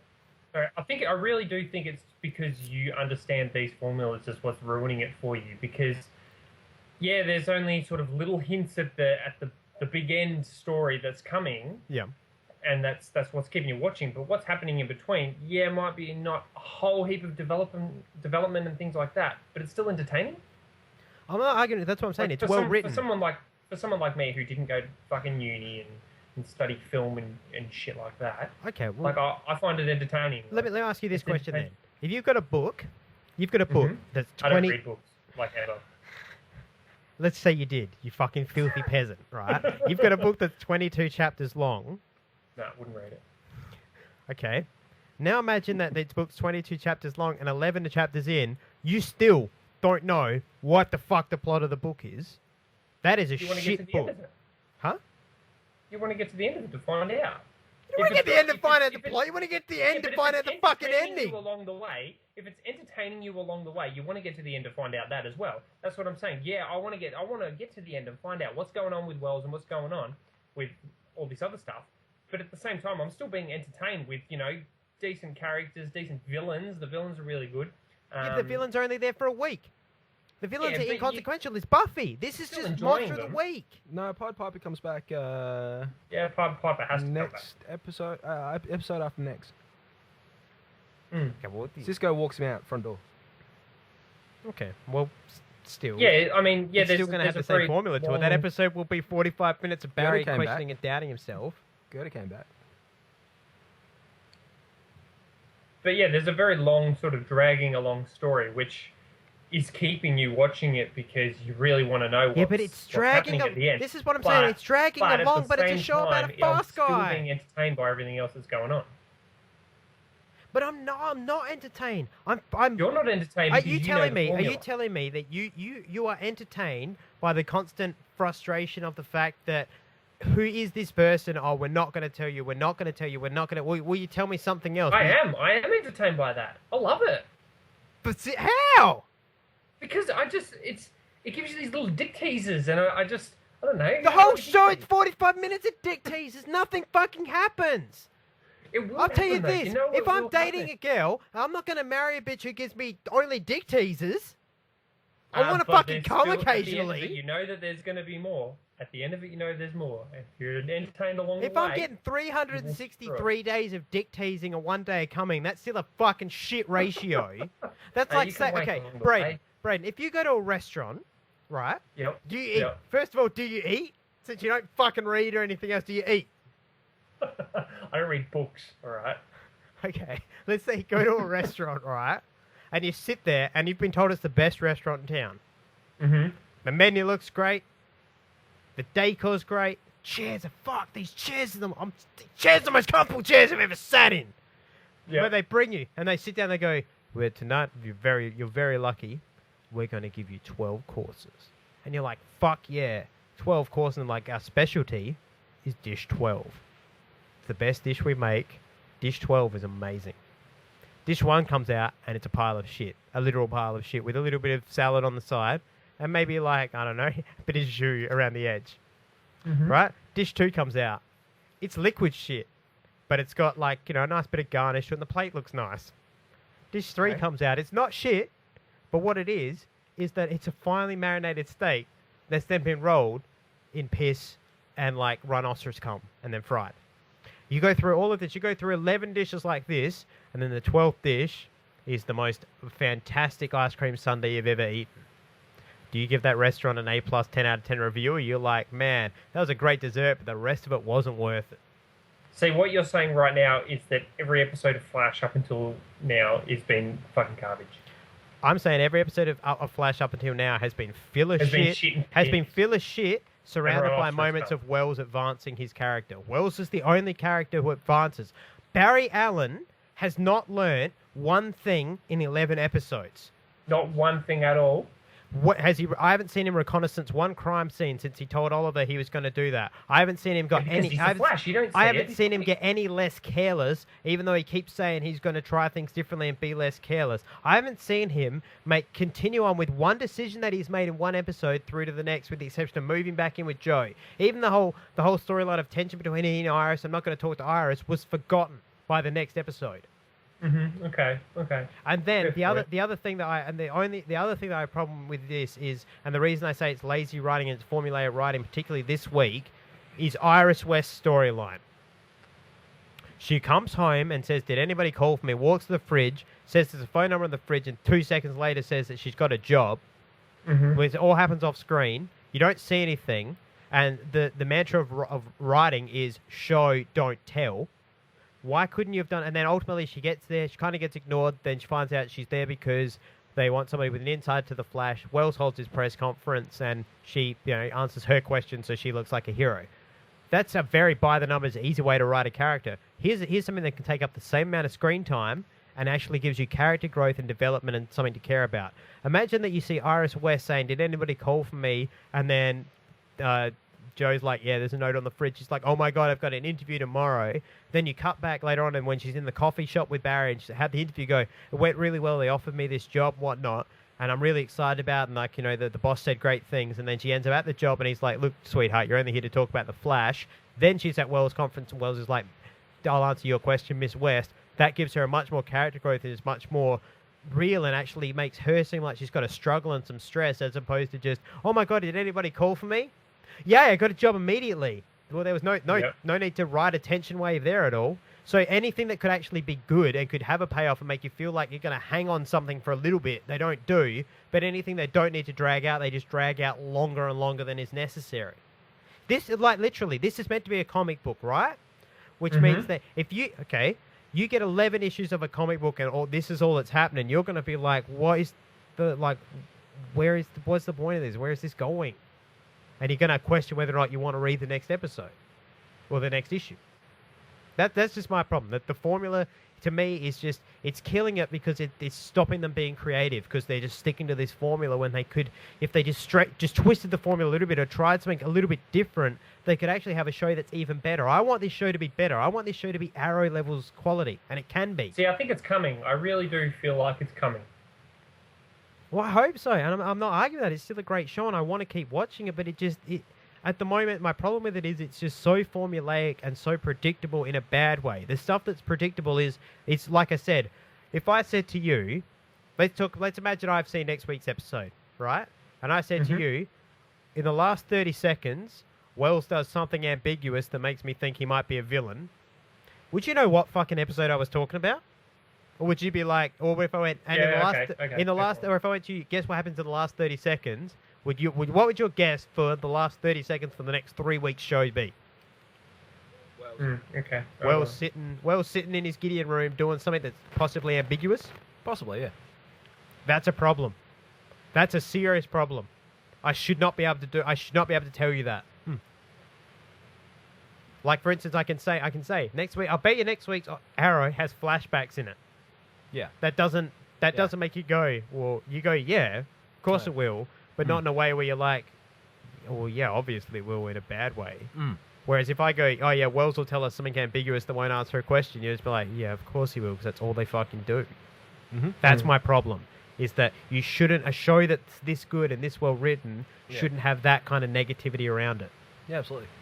And the other thing that I can point out is I look at the internet, I read there too, I read the comments of the scum, and the difference is night and day. The Arrow forums are filled with like, holy shit, how great is this? And the mystery on that is, will Diggle become Green Lantern is the internet's biggest riddle. And nobody's pissed off about it. Nobody gets mad. They're just like, man, imagine if we did. How cool would it be? How cool is this? How cool is this? You go to the Reddit for Flash, and this is literally, it's just shots, like threads about Wells and like theory on Wells, and you read all the comments and people are just like, just shut the fuck up. They're not going to tell us. We don't know what's happened. This is just irritating that this is all we talk about. That's bad, because your fans should be focusing on something to talk about your show, but they shouldn't be surrounding it with negativity. That's my problem with it. Okay. That's what twists my bat nips. All right, well, let's talk this week's movie. All right. It was the feature-length episode of Glee. We had Grant Gustin. It's phenomenal. It starred Grant Gustin, Supergirl, and Jennifer Lawrence's vagina. Well, we nearly got through that one. All right, this week's episode was... I've got to throw the Easter egg in for the fans. It's the 30 seconds they come to the episode to expect. I just realised we've got to do this, and then we've got to do the mailbag. Yeah. Bloody hell. All right, let's make it quick. And now for our feature presentation. For years, the people of Gotham City wondered, who is he? Now they're asking, who is she? Jeez Louise, it's a woman! It's Batman, Mystery of the Batwoman. The all-new feature-length movie Batman is back, trying to discover the identity of a new ruthless vigilante while battling his arch-enemies. Batman, that girl, that woman. What is it about this city? The water? They were finished here, but I've just begun. Who is she? All I can tell you is that she's not affiliated with Batman. This superhero DVD is supercharged with extras that shed new light on the dark night, including Chase Me, a new original short film exclusive to the DVDs. A look behind the mystery, making of the scene from script to screen, cool gadgets, and much more. Who are you? Why are you doing this? You're the great detective. Figure it out. Look for the all-new feature-length movie Batman, Mystery of the Batwoman. Join Batman as you try to find out who is she. Well, do be careful, sir. Remember, there are many species in which the female is deadlier than the male. Yep. This week's movie was Batman, the Mystery of the Batwoman. A new heroine has arrived in Gotham whose identity is a mystery, even to Batman. During patrol, the dynamic duo spots her trying to stop one of Penguin's shipments on Gotham's interstate, using a plasma rifle to send the Penguin's truck with its driver off the bridge. Batman and Robin save the driver from falling to his death, and Batman must figure out who Batwoman is to stop her. However, familiar enemies, the Penguin and Rupert Thorne, turn up and start selling illegal weapons to the fictional nation of Casnia. The two villains employ Carlton... I can't remember how to pronounce this dude's name. Dogs. Is it Dogs. Dogs? Dogs. Okay. Carlton Dogs, a gangster, to provide protection. Batwoman's main focus is on illegal activity of the Penguin, Thorne and Dogs. Despite taking the symbol of the bat as a sign of justice, Batwoman sullies the bat prefix by taking out criminals with ruthless and dangerous techniques. She seems uninterested in sparing the lives of her adversaries, which obviously to Batman is a big no-no. Plus she likes guns.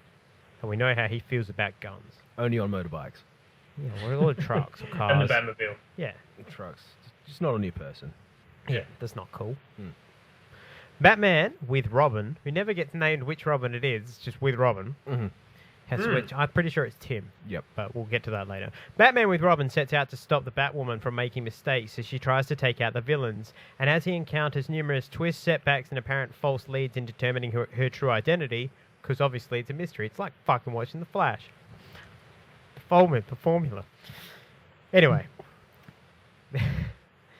At around the same time, the newest gadget on display is a wing glider used by Batwoman that utilizes some of the most advanced technology ever seen in Gotham City.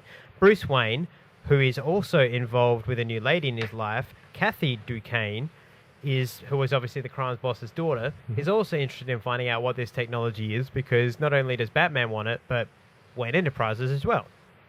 Now, in addition to Kathy Duquesne, Bruce is introduced to two other women who, as the investigation into the Batwoman's true identity continues, seem to fall well into his suspicion. Dr. Roxanne Rocky Ballantyne, a new employee of Wayne Tech whose technological developments are used by the Batwoman against Batwoman, and Detective Bullock's new partner, Sonia Alcana, whose knowledge of the weapons being smuggled by the Penguin and Carlton is much greater than the detective should know. When Carlton is unable to stop Batwoman's raids on his facilities used to hold various weapons, the Penguin calls for Bane for additional support and to ensure there are no more losses as a result of the Batwoman. Not long after Bane's arrival in Gotham, it is revealed that there is not one but three Batwomen, all of whom were the women suspected by Batman. See, he's good at his job as a detective, Barry. Learn something. You're bad at your job. Kathy and Sonia met when they were taking art classes in college, and Sonia and Rocky were roommates. They had taken turns to remove suspicion on any of the three, whilst using one of Roxanne's technological geniuses and contempt for the Penguin, who had framed her longtime fiancé Kevin, Kathy's money and access to several key aspects of her father's organisation. Kathy wants to end her father's criminal career as it led to her mother being killed, and Sonia's physical and police skills to ensure that Thorne's operation is thwarted, as a crime lord previously left her family in financial ruin after arsonists who worked for him burned down her parents' shop and were not punished due to lack of sufficient evidence. Barry Allen must have done the crime scene. Alcana was also saved by Batman 9 years prior to the event, and thus gives the detective the original inspiration to take on the costume identity, which she now does with her friends, the symbol of the Bat. And the final confrontation upon a ship, which is the biggest fucking ship I've ever seen. A ship taking weapons into international waters for the exchange is destroyed by a bomb planted by Kathy. She and Batman narrowly escape the explosion despite the efforts of Bane, who falls into the Gotham River and vanishes. At the conclusion, the GPD are left to assume that Sonia is the only Batwoman after she helps rescue Batman from the ship. Sonia resigns from her position from the police force due to the potential problems with her presence could cause, and decides to leave the city. Batman gives Sonia evidence he discovered to help clear Rocky's fiancé. Carlton agrees to testify, and Thorne and the Penguin, after saving Kathy's life during the ship's destruction. After she reconciles with her father, Kathy drives off with Bruce. And that is the end of the film, and we proceeded to get one of the most horrendous songs I've ever heard played over the credits, and I wanted to kill myself while it was on. Overall, though, this film I thought was very, very good. It did have a few little weird moments, like it's the only one I've ever seen that has the GPD, not the GCPD. But I did like the fact that, as confused as Batman was, I ultimately liked was the fact he was right. He picked the right suspects right from the start because he's Batman. It just didn't make sense as to why it couldn't until it was the logical, like, oh, of course, it's all three. Yeah. But you see that he has the brain to be able to deduce that. Yeah. Yeah. Anyway, gentlemen, I'll pass the floor to you for your thoughts on this, then we'll come back with mine. All right. Simply put, I like the animated movies in this style. Graphically, they're very easy on the eye. The continuity is phenomenal. Yep. Just with, and I would call it set design sort of thing. So the animation style, the style of the city, it is kept very simple. Oh, yeah, absolutely. This one had more textures than I noticed. I think this was the first time we saw digital, not hand-drawn. Yeah. And to me, it looked like they'd got backgrounds that were almost the South Park-style backgrounds where there's paper, and then they've scanned it. So there's your backdrop, and then they've digitally drawn the characters on top, and it looked really cool. Yeah, absolutely. I like how the characters are drawn, especially the females. They look like dames, like the way they move. They move very gracefully. If you compare it to, say, some more modern interpretations of animated Batman, it's very clumsy. The storyline is very elegant in its simplicity. It's a caper movie, literally with capes. So, and That was bad. that was horrible. The biggest negative I have about this film is the fact that Bane looks like he needs to go to the dentist, and he was horribly performed. It was almost worth going back and watching Rises just for Tom Hardy. I told you I was the best Bane. Nobody believed me. Yeah. I worked out today, just on Bane. You ready? You ready for who Tom Hardy's Bane is, Braden? Because it's the least person you just expect. It's Eeyore with laryngitis. Nobody likes me. It's because I wear a mask. I like the fact that Robin was only referred to as Robin. So it sort of led to us speculating maybe it was Tim Drake. The reason I think it's more Tim is because he's red. red. It says Tim Drake. Sorry, what was that? I'm on the wiki page for it right now, and it says Tim Drake. Okay, so the internet says Tim Drake. The reason I go with Tim Drake is because this is meant to follow the timeline. Yep. After Sub-Zero. And Dickie Boy is all grown up. Yeah, exactly. Which makes you right. Barbara flirting with Bruce. It was a little weird. Yeah. Because she's gone like she's upgraded from the boy to the man. Yeah. And it makes sense. Now. It makes sense that that's Tim then. Yeah. Just for the age and everything, and because Tim likes games and computers and shit. Yep. And he's spastic out by that. Yeah. So I do think that and the Red Robin suit is to me if you're gonna draw if you're gonna draw Tim in a simplistic style, which I would call this, it's well done, but it's simplistic. Yeah. You're just gonna draw him in red because he's Red Robin. Yeah. That's it. I mean, and the art style, it's very Art Deco, but doesn't draw away your attention too much from the storyline, which is actually done quite well. It felt like the Flash TV series we went back to watch with John Wesley Shipp, how that was Art Deco. It felt like that universe animated. Yeah, very much. The only problem I had with it, though, yeah, and this is aside from my notes, how many people in this city look like Bruce Wayne? In the opening scene, how we have Hispanic Bruce Wayne. Then we had Asian Bruce Wayne at one point. And then we had the one guy who had his moustache was so big you couldn't see his mouth, so you basically presumed he was shocked all the time. It was his mouth, yeah. I love that guy. He looked like Beaker. He had Beaker's mouth from the Muppets, just Or like he was just constantly in a situation where, like people were like verbally bitch slapping each other, and he was just doing the mouth where it's like, tell me he didn't just say that. Yeah. Then we had old man Bruce, because there was a dude who looked like Bruce but was older. Yep. And then I noticed that Jim Gordon is just Bruce Wayne with white hair and a mustache. And very slim. He hasn't got the big Y. And yeah. I mean, I'm talking I'm just talking the way they draw the face. Just facially, not body-wise. Everybody looks like Bruce Wayne, which to me makes me laugh, because I'm like, no wonder this motherfucker can blend in. Everybody looks like him. So there is one scene that I enjoyed thoroughly, mainly because of the drawing style and how they posed Bruce.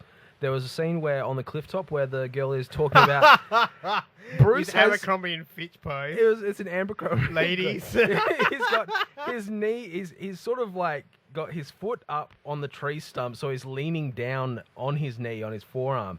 He's got his hand on his hip, and it reminded me of an Abercrombie catalog.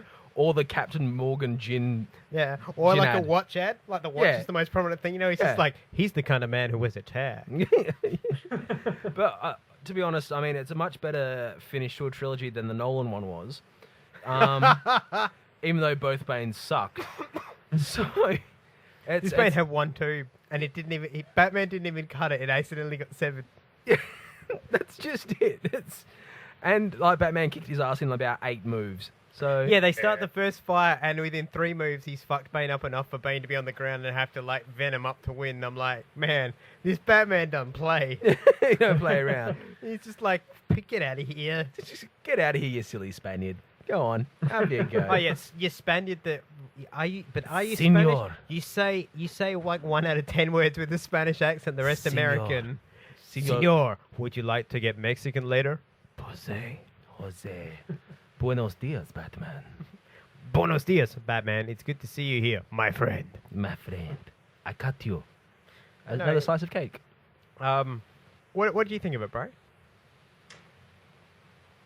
Compared to the other 2 that we've watched for this trilogy, I did think it was probably the weakest of the lot. I actually wasn't much of a fan of Penguin in this movie. I don't know, he was too clean and proper for my liking.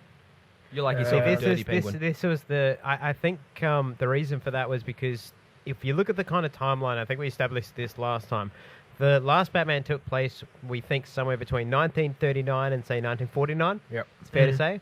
This one, I reckon, is between 53 and 56. Yeah. Yeah. And around that time, a dirty penguin wouldn't make sense. Yeah. The only penguin who does exist is that kind of the 1960s style penguin where he's got the tux and the... Yep. And he's because if you notice that the reason I'll disagree with you on that, Bray, as to why it doesn't fit is because this was completely... I'm not talking about his appearance. I'm talking about like the way he talks and things like that. I see. So the smooth... Right, I get you, yeah. Yep. Yeah, I'll agree with you on that. Yep, absolutely. Yeah. David Odkin Steers was a weird voice, I felt. Yeah. Yeah, it was. Yeah, it felt very wrong. Yeah. Yeah. It felt wrong. See, it was out of place with the rest of the cast. He almost sounded disinterested. Yeah. Like he was there for his paycheck, that's it. Yeah, and whereas the rest of them were Put a bit of obviously effort. getting into it. Yeah. Kevin Conroy, my man. Doesn't need to change voice. I thought you already had a man this episode. Are you getting into my circle where we have multiple men? Well, I've got 2 holes, so I can. You've got 2 slots on your man board. I do. I've got 2 slots on the man board. But like Kevin Conroy is always gonna. He's sort of like an all-star. His jersey's always hanging up there. So it's like as soon as I see him, it's like done. You know, he's on Mount Rushmore. He is. It's Kevin Conroy, Mark Hamill, Troy Baker, and I don't know. I thought Michael Keaton would be out there for you. No. Wasn't he your favourite It's Adam West has to be on Mount Rushmore. I don't give a fuck what anybody says. I'll put Adam West up there, but it has to be older Adam West. Yeah, reliving the dream. It's not the reliving the dream. Reliving the dream. Looking across America with Kevin Conroy with his glasses. Yeah. And there's I'll have Burt Ward as a boulder over. No, like Burt Ward like needs to be sculpted so it looks like the head fell off. Yeah. Under the sheer weight, it just sheared off the mountain. So there's my Mount Rushmore. There you go. Done. So sorry, Brady. What were your other thoughts?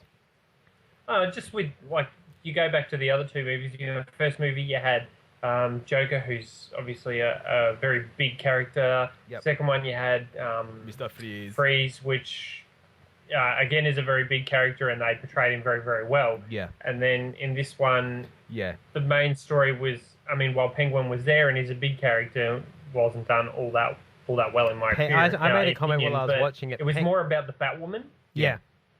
Who, I guess, was a created character for this movie, I would assume anyway. Mm-hmm. Well, yeah, this Batwoman, yeah. Yeah, but I would, I don't know, it just didn't feel... I said this to Terry while I was watching it, and it might ring true to you. The problem that I have with this film is it's a good film. Penguin is not a bad guy who can hold something on his own. Mm-hmm. He should not be a solo act because it doesn't make sense. Penguin, and the problem is that he wasn't because they had Bane, but Bane is in like 6 minutes of it, and he's just so unimposing and shit. Yeah. Yeah. Yeah. Like this Bane is so shit that literally Tom Hardy's Bane is fucking like perfection compared to this. Yeah. Yeah, well, he's much more menacing, and at least he's threatening that guy. Yeah. As much as he wasn't Bane. Yeah. Yep. No, I agree. Yeah, that was just disappointing. Yeah, I don't know. I just didn't like I guess, it wasn't about a villain as such. It was more about the Batwoman. I mean, as the title suggests, but I don't know. One of the major things that I love about Batman is its villains, and I just didn't get enough of it in this movie. No, I agree. They felt very watered down. Yeah. But I still enjoyed it as a whole. You know, I love Batman. I love the animated movies. I can't say that I've ever watched a horrible Batman animated movie yet. We'll send you Gotham Knight. This is probably lower on the New Frontier. On the ladder. Justice League New Frontier. Yeah, there's that shit. If there's Gotham Knight and Justice League New Frontier, if you want to watch horrible DC movies, they're those 2. Yeah? Yeah, really? they're not good. Yeah, they're bad. All right, well, here's things that I have found during it. First of all, geez Louise, it's a woman. Oh, yeah. The only reason I can work out that was in there was to set the fact this was definitely in the 50s where men were dumb. Mm-hmm. Yep. They were like, and we're dumb talking like Barry Allen levels of dumb here. Yep. All right, now, Batwoman kicks guns that she wants to stop, like, getting into the hands of criminals out onto the road where anybody can pick them up and they can get into the hands of criminals. Because Riddler. Yeah. So her plan's fantastic. The other Bruce Wayne, we had TV newscaster Bruce Wayne. That was the other Bruce Wayne. That was the other one, yep. Now, nobody who has a beard in this film has a mustache. Yep. For some reason. And I just wanted to know, there was something I couldn't work out. Why was Samuel L. Jackson one of the bad guys, and why was Snoop Dogg his bodyguard? Actually, I'd actually pay to see that Batman movie. I would, actually. No, I wouldn't. I would. I It would enjoyed be it as another Huggy bloody Bear. Arnold Schwarzenegger type bullshit. No, actually, Snoop Dogg can actually pull something off. He did a quite good job as Huggy Bear in Starsky and Hutch. Oh, he was amazing in He was Starsky and actually, Hutch. yeah, so, yeah. Eh? Yeah, no, Yeah. have you seen Starsky and Hutch? I don't know, maybe. Starsky and Hutch is like, It's I actually- loved the enjoyable. 70s show. It was one of my dad's favorite TV shows. So it was something my dad and I bonded over. Yep. And when the movie came out, I loved it because it managed to capture all this comedy shit that you'd need like they were glorifying this 70s show by being like, this show was awesome. Yeah. So they hit all the points it had because it was a crime show. It was a cop show back in the day, Yeah. like a proper hard-hitting cop show. Yeah. And they managed to make it lighthearted yet still have all the punch and the heaviness the other show did, and that was brilliant. Yeah. It was Yeah. really well done. So yeah, maybe one day we'll do Starsky and Hutch just for a fun episode, Yeah. just to teach Braden a thing or two about films, Film. or movies as I like to call them. Woofus. Now, Could you tell Harrison just to turn his car down as he goes past? no, he's driving back and Oi, forth to Harry. rage me up. Fucking Wells. Roxy's a computer geek. Mm-hmm. She doesn't have glasses. I don't understand. And she's blonde. And at one point, somebody says, "You're pretty smart for a computer geek." Let that sink in. No, I'm going to let that hang there. I'm going to repeat that line. I'm going to leave a little bit of air just to let that hang there. Yeah. Like a sheet on the clothesline. You're pretty smart. No, sorry. You know, for a computer geek, you're pretty smart. Yeah. Yeah, you know, because computer geeks are dumb. Notoriously fucking stupid. Yeah. Yes. That's what they're known for. But so I'm guessing it's because she doesn't have glasses. If she had glasses, they wouldn't. She'd be like, "Well, you are smart. You've got glasses." Bane skips leg day. Anybody notice that? Yeah. Yep. She should just topple over realistically. So does Bruce Wayne. Bruce, Actually, Bruce has got Bruce has got calves. he's got calves. Bane doesn't have calves. No Bane was thighs. just stick figures. Yeah. He's He's literally good. a watermelon. Body, on- no thighs, calves. Yeah, basically. Basically, like, Bane Thighs are the unneeded muscle. Bane is a Doritos chip if you actually stuck toothpicks out the bottom. And I've got two more points here. Yeah. Firstly, they needed to blow up this boat. Everything relied on destroying this boat. Didn't need that to. would have destroyed itself because it didn't fit under the bridge. Yeah, that's true.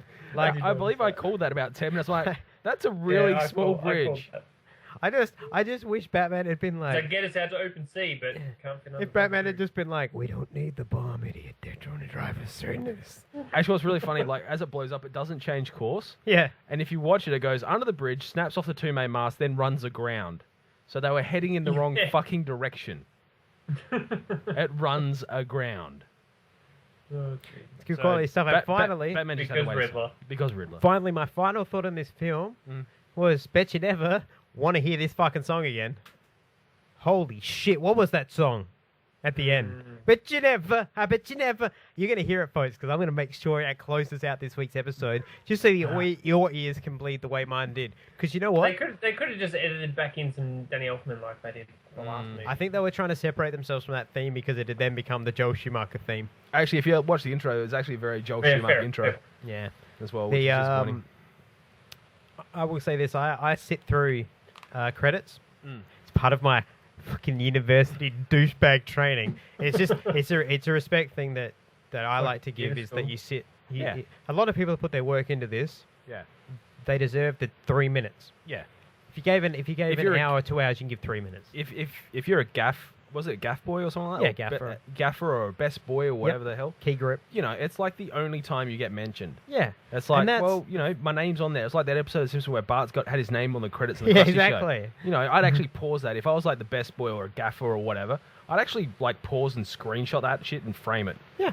You know. And that's you know that I sit there for them. Yeah. This song made it fucking hard. I've heard some shit songs because I sit through credits, like I've said. I've heard some shit. Yeah. Believe me, I've heard some Yep. 80s shit that I didn't know existed.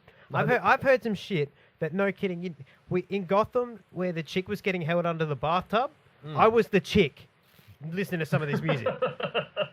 This thing was like raping my ears with a fucking tractor.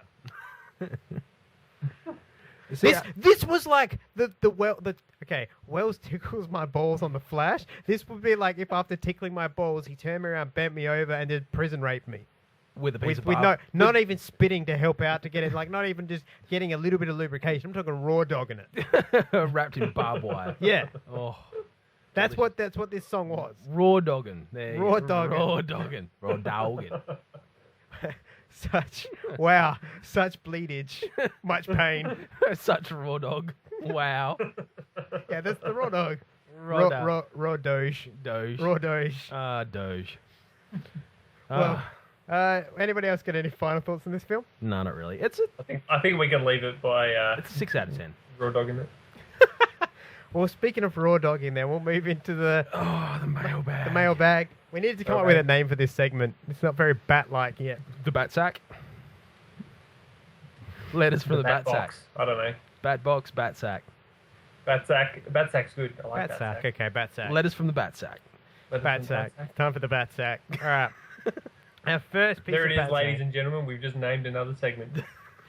We're making podcast history here. Yep. Oh, shit. All right, here we go. The first one comes from a man who I'm simply going to call Matt because that's his name. Mm-hmm. Now, should we give Matt a nickname? Or should we just call him our main man, Matt? Main man, sounds good. Okay. So Triple M, our main man, Matt, sends in a question. It's quite wordy. Yeah. I'm going to read it verbatim because it's fantastic. This is what I wanted, and this is what I love. Our fans have sent us some ridiculously brilliant pieces, just streams of consciousness this week, and it's amazing. So Mike says, in fact, I'll tell you what, Terry, you read Mike. You read what Mike has asked us. You mean main man Matt? Yeah. Jesus. Oh, sorry. He's our fan. Jeez, sorry, you can't Matt. even remember his fucking name. No, he's Mike. I'm giving him a secret identity. When he goes on the street, people will be like, "Are you Matt?" and want to flog him, and like everybody rushing up for his interview, for his autograph. He'd be like, "No, I'm Mike," and then people will be like, "Oh, sorry, I thought you were Matt." He'd be like, "Common mistake," and names sound familiar. All right, so this comes back to our conversation last week. In terms of superhero genitals, for me, it was a close call between Wolverine and Bane. While Wolverine has the ability to heal his own penis, should a female be so inclined to bite down due to his arrogant attitude or just sheer ineptity in the bedroom, Bane wins for one simple reason. He can be playing away at a random that he recently picked up a bar or thought the criminal underworld or through pick up at a bar or through the criminal underworld, and mid-strike, boom, here comes the Venom dick. Twice as long and twice as thick. And just think of the money shot. It would be like something out of Scary Movie 2 when the dude comes and passes the chick on the ceiling. So, oh, Jesus. That's not so much for a question there as much as a bit of feedback as to what kind of dick you would like. That's a good answer. That's a Bane's dick is a fine dick to have. And I know Yep. we said we don't have the powers, but Venom kind of is. I get that. That's fair. Yeah. I'm going to give him that. That's fantastic. You're going to give him Bane's dick? Going to give him Bane's dick. Okay. You can have Bane's dick. Now, Take all of Bane's dick. the next one comes from Emily. Yeah. Newer female fans, as it turns out. They're not turned off by our disgusting comments about J-Law's vagina. Well, at least this one's not. No air noise. I'm disappointed. Oh, sorry. We have one job. You had one job, Badger, one job. Fuck's sake. Yeah. All right, now I'm gonna read this one from this one comes from Emily. Mm-hmm. Now, what nickname should we give Emily, gentlemen? Actually, we'll leave it hanging there, and we'll ask. We'll her leave to- it hanging. We'll ask her. Okay, Emily. I've actually seen one of her responses, and she'll give herself a doozy. All right. Well, here we go. First one says, "Hey guys, I'd pick Thunder, DC Comics, but I'm pretty sure she just means me. I'd pick Thunder for tits." Wait, hang on. What are you trying to say, Emily? You slowly deproaching my man, Liz, calling that I have tits here. You explain yourself, girl. She does. I'd pick Thunder, DC Comics, for tits simply because then I could manipulate the size / every girl's dream. One night I might want to adjust them to fit my dress. I could also have a lot of fun screwing with perverts' heads by deflating them like a balloon while they stare at them. And Dead Girl's Vag, Marvel Comics. I mean, who wouldn't want an indestructible pussy? Fair point. Can't argue. Can't argue. And love the boobs, just Mm-hmm. Yep. As a pervert right here. As a pervert. Did you say a pervert right here or a pervert rater? Okay. Sorry, Braden. Sorry, I talked to you there. Did you say as a pervert right here or as a pervert rater? Pervert right here. Okay, now what did you say? As a pervert right here. Screwing with my head with adjustable size boobs would definitely work. Yeah, the only problem with that is that you're going to create a lot of supervillains. Because have you noticed, it doesn't take much to piss these guys off. They're like, one time Superman, like, he didn't like return my like one letter that I sent him, so now I have to destroy his life. What are they going to do when they're like, this bitch deflated her tits in front of me? I must destroy the world. All right. So our first question. Do we have another question as well? Do we? We have two or just one? We have two questions. Okay, cool. From Emily. So this would be our first question. Okay, then. Emily, the Destroyer of Worlds, writes. So I have a question. What's your opinion on Poison Ivy, in particular Gotham? Do you think we'll see more about her history, her powers even? Is Bruce going to see her or know her as a child and more than just a street kid? Maybe they could be friends, have a falling out. Hope DC does something like this because it would explain why he seems to be a bit compassionate with her when down the track. Or is that just because she puts out? What's your opinion? Thank you very much. I would say yes. I think you've hit the nail on the head there. There's a reason that they're introducing people like Selena and Bruce and letting him see their struggle. Yeah. Because it will... Look, Batman's biggest thing is that as much as he's broken, yeah, he has a soul and a heart. He does everything because his heart is in so much pain. Mm. Yeah. And you look at somebody like Ivy, he is going to be... And like he's always says in the comics, he's like... Anytime she breaks out of Arkham, let's take the Nightfall. Sorry, not Nightfall. No Man's Land. Yeah, they release everybody out of Arkham, and ultimately he's like, Ivy is my least concern. She's in the park. She's not going to leave the park as long as nobody goes in there and fucks with the trees. Yeah, she's fine. She's harmless. Just leave her alone. I'll deal with her last. Yep. I think that's how he sees Ivy because he does have a compassion. He understands. He's like, you don't go out you're not the Joker. You don't go out in the street with a bomb to kill people. You're just like, look, leave me alone. Don't touch my plants. Yeah, simple as that. That's why he's like, of course he's going to have compassion. And I think that's part of what we're going to see here is that this is all driving her crazy. Yeah. She's going to somehow have to get the power to control plants. Well, I mean... Whether it's a serum or something. But it might be last week's episode. Was it last week's episode where they went and stayed at Jim's house? Oh, yeah. No, that was 2 weeks ago. And she was really quite sick. Yeah. I do wonder if that maybe had something to do with that. Well, this week's episode, she had a cold and that she wanted the $20 from Alfred. Yeah, and which he was disgusted by giving. Did you notice what was on the trolley? No. It was fertilizer. It was it? bags of fertilizer. I'm not kidding. So I'm actually thinking she may become, in this incarnation of Poison Ivy, she may become a biochemist or something along those lines. Well, or a hyper-naturopath or something like that. Mm-hmm. But, I mean, in regards to the relationship between her and Bruce, I know Emily, and she's seen the Joel Schumacher Poison Ivy, and that's probably where is it just because she puts out comment comes from. Yeah. No, but in the comics, Ivy is quite sexualized. She's very sexualized. And she's very much in love with Bruce. Yeah, but at the same time, she never actually sleeps with anyone that I know of. So she's very much a femme fatale, but this Ivy... she's a Black Widow. Yeah, she's... And not the Marvel comic, the actual, the physical animal. Yeah, of a black, but in the Gotham TV series, she's portrayed very well, and you can already see there's some sort of relationship between those two through Selena. So it's going to be exciting to see where they go with that. I think definitely because the other reason why I think he will have compassion is because he's anything that takes him back to his childhood in a positive way. Yeah, is never going to be a bad thing for Bruce because remembering the times that he smiled is the only thing that stops him from killing himself. I think. Yeah, pretty much. Mm.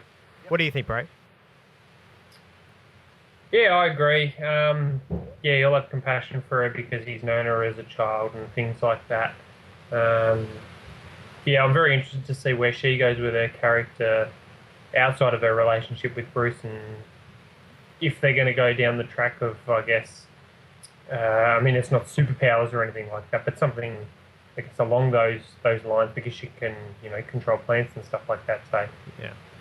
Interesting how they put that sort of spin on it because it's a very realistic type of thing, Yeah. You know what I mean? Mm. The other bit of spin that I've just realised they put in it as well is that she's just lost both her parents tragically to like circumstances not unlike Bruce's. Mm.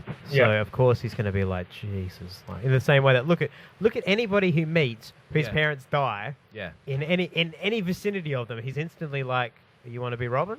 Yeah. Do you want to be Robin? Do you want a cookie? Do you want an outfit? Do you want training? Yeah. Yeah. All right. Well, here's our last question for the night. Mm-hmm. Yep. And it's once again from our lady Emily. Emily, She the just destroyer can't of get worlds. enough. She can't get enough. The destroyer. And she first of all, she Yep, apologizes for spamming our thread. You never have to apologize for questions, Emily. We like questions here. We like answering them. In case you can't tell, we like talking and yelling at each other. So this provides that. No way. Here's her question. Firstly, where does Batman keep his drink bottle? He's out for hours at a time with his superhero duties. Surely he gets thirsty. Gotham isn't the kind of city where you can take a drink out of the local fountain or the gutter. And in addition to that, where does he pee? Does he take the whole suit off, or does he have a built-in urodome? Perhaps he has an ingenious pee-flap. Would the pee-flap compromise his outfit? Is this a point of vulnerability? Could Batman be taken down by a swift blow to the pee-flap and his full bladder? Or is Batman practicing a fine art of controlled dehydration, to which point he runs around starved of liquid, and upon returning to the Batcave, Alfred hooks him up to a saline drip? Thank you again. Sorry for so many questions. Now, I'm going to let you two answer this first, because I actually know the answer. I have two answers for this. I have the official answer to this afterwards. Okay. Well, I have two answers for this. One is it's in his belt, because fucking everything is. Second one is where she said that Gotham isn't the type of city where you could just stop at a drinking fountain and have a drink. I'm going to relate that back to this movie that we watched this week, where he was searching through that girl's room, and the guard opened the door, looked at him, and shut the door, pretending he wasn't there because he didn't want the shit kicked through him. Yeah. So, yeah, Gotham may not be the city where you can stop and take a drink out of a fountain unless you're Batman. I'd actually have to say, in regards to the hydration thing, I'd say like some sort of Camelback. You've seen those backpacks? They hold about 2.5 litres of water. Something like that. In regard to the urine, I'd say it feeds back into the Camelback and through a filtration system. He uses Bear Grylls. Batman is Bear Grylls. He out Bear Grylls Bear Grylls. All right, now would you like the official answer? Yeah, and I think Emily's going to be very happy to hear this official answer. To answer how I have this answer, there is a book made by DC, officially made by DC Comics, called the Batman Manual. Yeah, and within it, it's just blueprints and it's his training regime, how to eat, like his a diet, and then the blueprints for the Batmobile and all this like that sort of shit. And it explains in high, like, this is what this part does, this is how this works. There's one for the Batsuit. Yep. And the Batsuit, and it's brilliant. The way they do it is brilliant. Now, don't forget, this is the most advanced, state-of-the-art piece of technology on the planet. Is his Batsuit? Yep. Without question. That is Did you hear that, Tony Stark? Eat my ass. The piece. Now, to answer your question for hydration, it goes simply like this: Batman sweats, the suit absorbs it and pushes it back into his body, so that he doesn't actually ever lose fluids. He's constantly replenished. It's like a second skin that feeds it back in. So he's always constantly having a saline drip, as it were. Now, to go to the toilet, it actually does have, much like a NASA suit, that's how they explain in the manual. Astronauts have something similar. They're always in their suits and they need to pee. It actually has a little area with where, like, it's within the underpantal region. Yes. There's a section in there that he can urinate in, and it actually is fed. It's cleaned and filtered, as much as you were laughing. Yeah. And it actually feeds back into the feedback in system, so that he never loses anything from his body. Oh, okay. His body is always replenished with that. To keep his stimulants and his shit up is in the belt. He does have like vitamins and like stim packs and things like that. Like I think one of them is they talk about how he's got a sugar thing, so that if he ever does get like those moments where he lags, like almost like a mini Red Bull, just swallows the Red Bull tablet and he's back to efficiency. That's how he does it. Cool. So yeah, the Batsuit literally solves all the problems. Which, as it should, because his answer does that literally mean is he because can't I'm sweat? Batman. No, he does sweat. He does pushes sweat. it back into his bottom. No, what happens is in theory, he sweat, because the Batsuit isn't just one layer, it's multiple layers. So say you had a cross-section of the Batsuit, you're looking at about 8 layers, right? So he sweats, which soaks through, say, lower layers 2 to 4. Then layer 5 is the layer that does the rehydration and then pushes it back through. So whilst he does sweat, it's like, if you imagine at a microscopic level, you're looking at the almost like a Chuck's cloth where there's dots, like dots and holes. That's so it goes through one hole and out the other. So whilst he's getting it pushed back in, he can still sweat. Like his body still needs to sweat, but it's constantly cooled because the bat. And I know that's the other thing. The bat suit actually is climate controlled. Yeah. So if he's ever in cold, it increases. Like his bat suit always keeps him at his core temperature. 38 degrees. Whatever his core temperature is, that's what he's kept at. Yeah. So 38 degrees all the time. The bat suit keeps him at that. That's Celsius. Americans who don't fucking understand how you can live at 38 degrees. Get the metric system. He can stay at 38 degrees because the suit. And that's why he can survive anything, because of the suit. Yep. Because ultimately, that's what it is. The Batman can't be Batman without his suit. Can be a great fighter, but if you look at it, whenever shit goes down, he doesn't just jump into the suit because he can scare dudes as Batman. He needs his suit to survive. Yeah. The suit keeps him alive. So the suit. The suit is the answer to all that. Cool. So I hope that answers your question. Please send us more. Well, that brings us to the end of everything for this week. Any other thoughts or questions that we want to cover? I think I'll leave it at that. What about you, Terry? You got anything? I've got I'll twist my bat nips next week, I reckon. Yeah? Because I found something and I'm going to do further research and it has to do with casting. So that's what's going to twist my bat nips next week. Oh, there's a teaser for you folks. Yeah. Hey, the last 30 seconds, Harrison Wells dropping his fucking wheelchair and walking. Thanks, Terry. Thanks for keeping the formula alive. Now, as is the formula with our show, it's about that time for me to say thank you again for joining us here from the Batcave. We are so honoured that you did. Please send in your questions. You can send them through to us at WordPress, as many people have. You can feel free to just post them to our Facebook page because we can read them there. We are at Twitter. We're Batcave Podcast 6 at Twitter. So we'll eventually try to hopefully move over to a bit of a Twitter better Twitter handle name, but obviously that's our temporary one. But ultimately, Facebook, I would say, or WordPress. WordPress, feel free. Otherwise, just go to our Facebook page, look for this episode, comment underneath. It's fine with us. We look forward to reading them. We look forward to hearing your thoughts, your questions. And yeah. So on behalf of myself, Red Thunder Adam Gerard, the Honey Badger Terry O'Neill, Buenas noches, and the Bad Knight Braden Ahern. Thank you. We will see you all next week from the Batcave. Thank you, and good night.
This has been a Cabana production.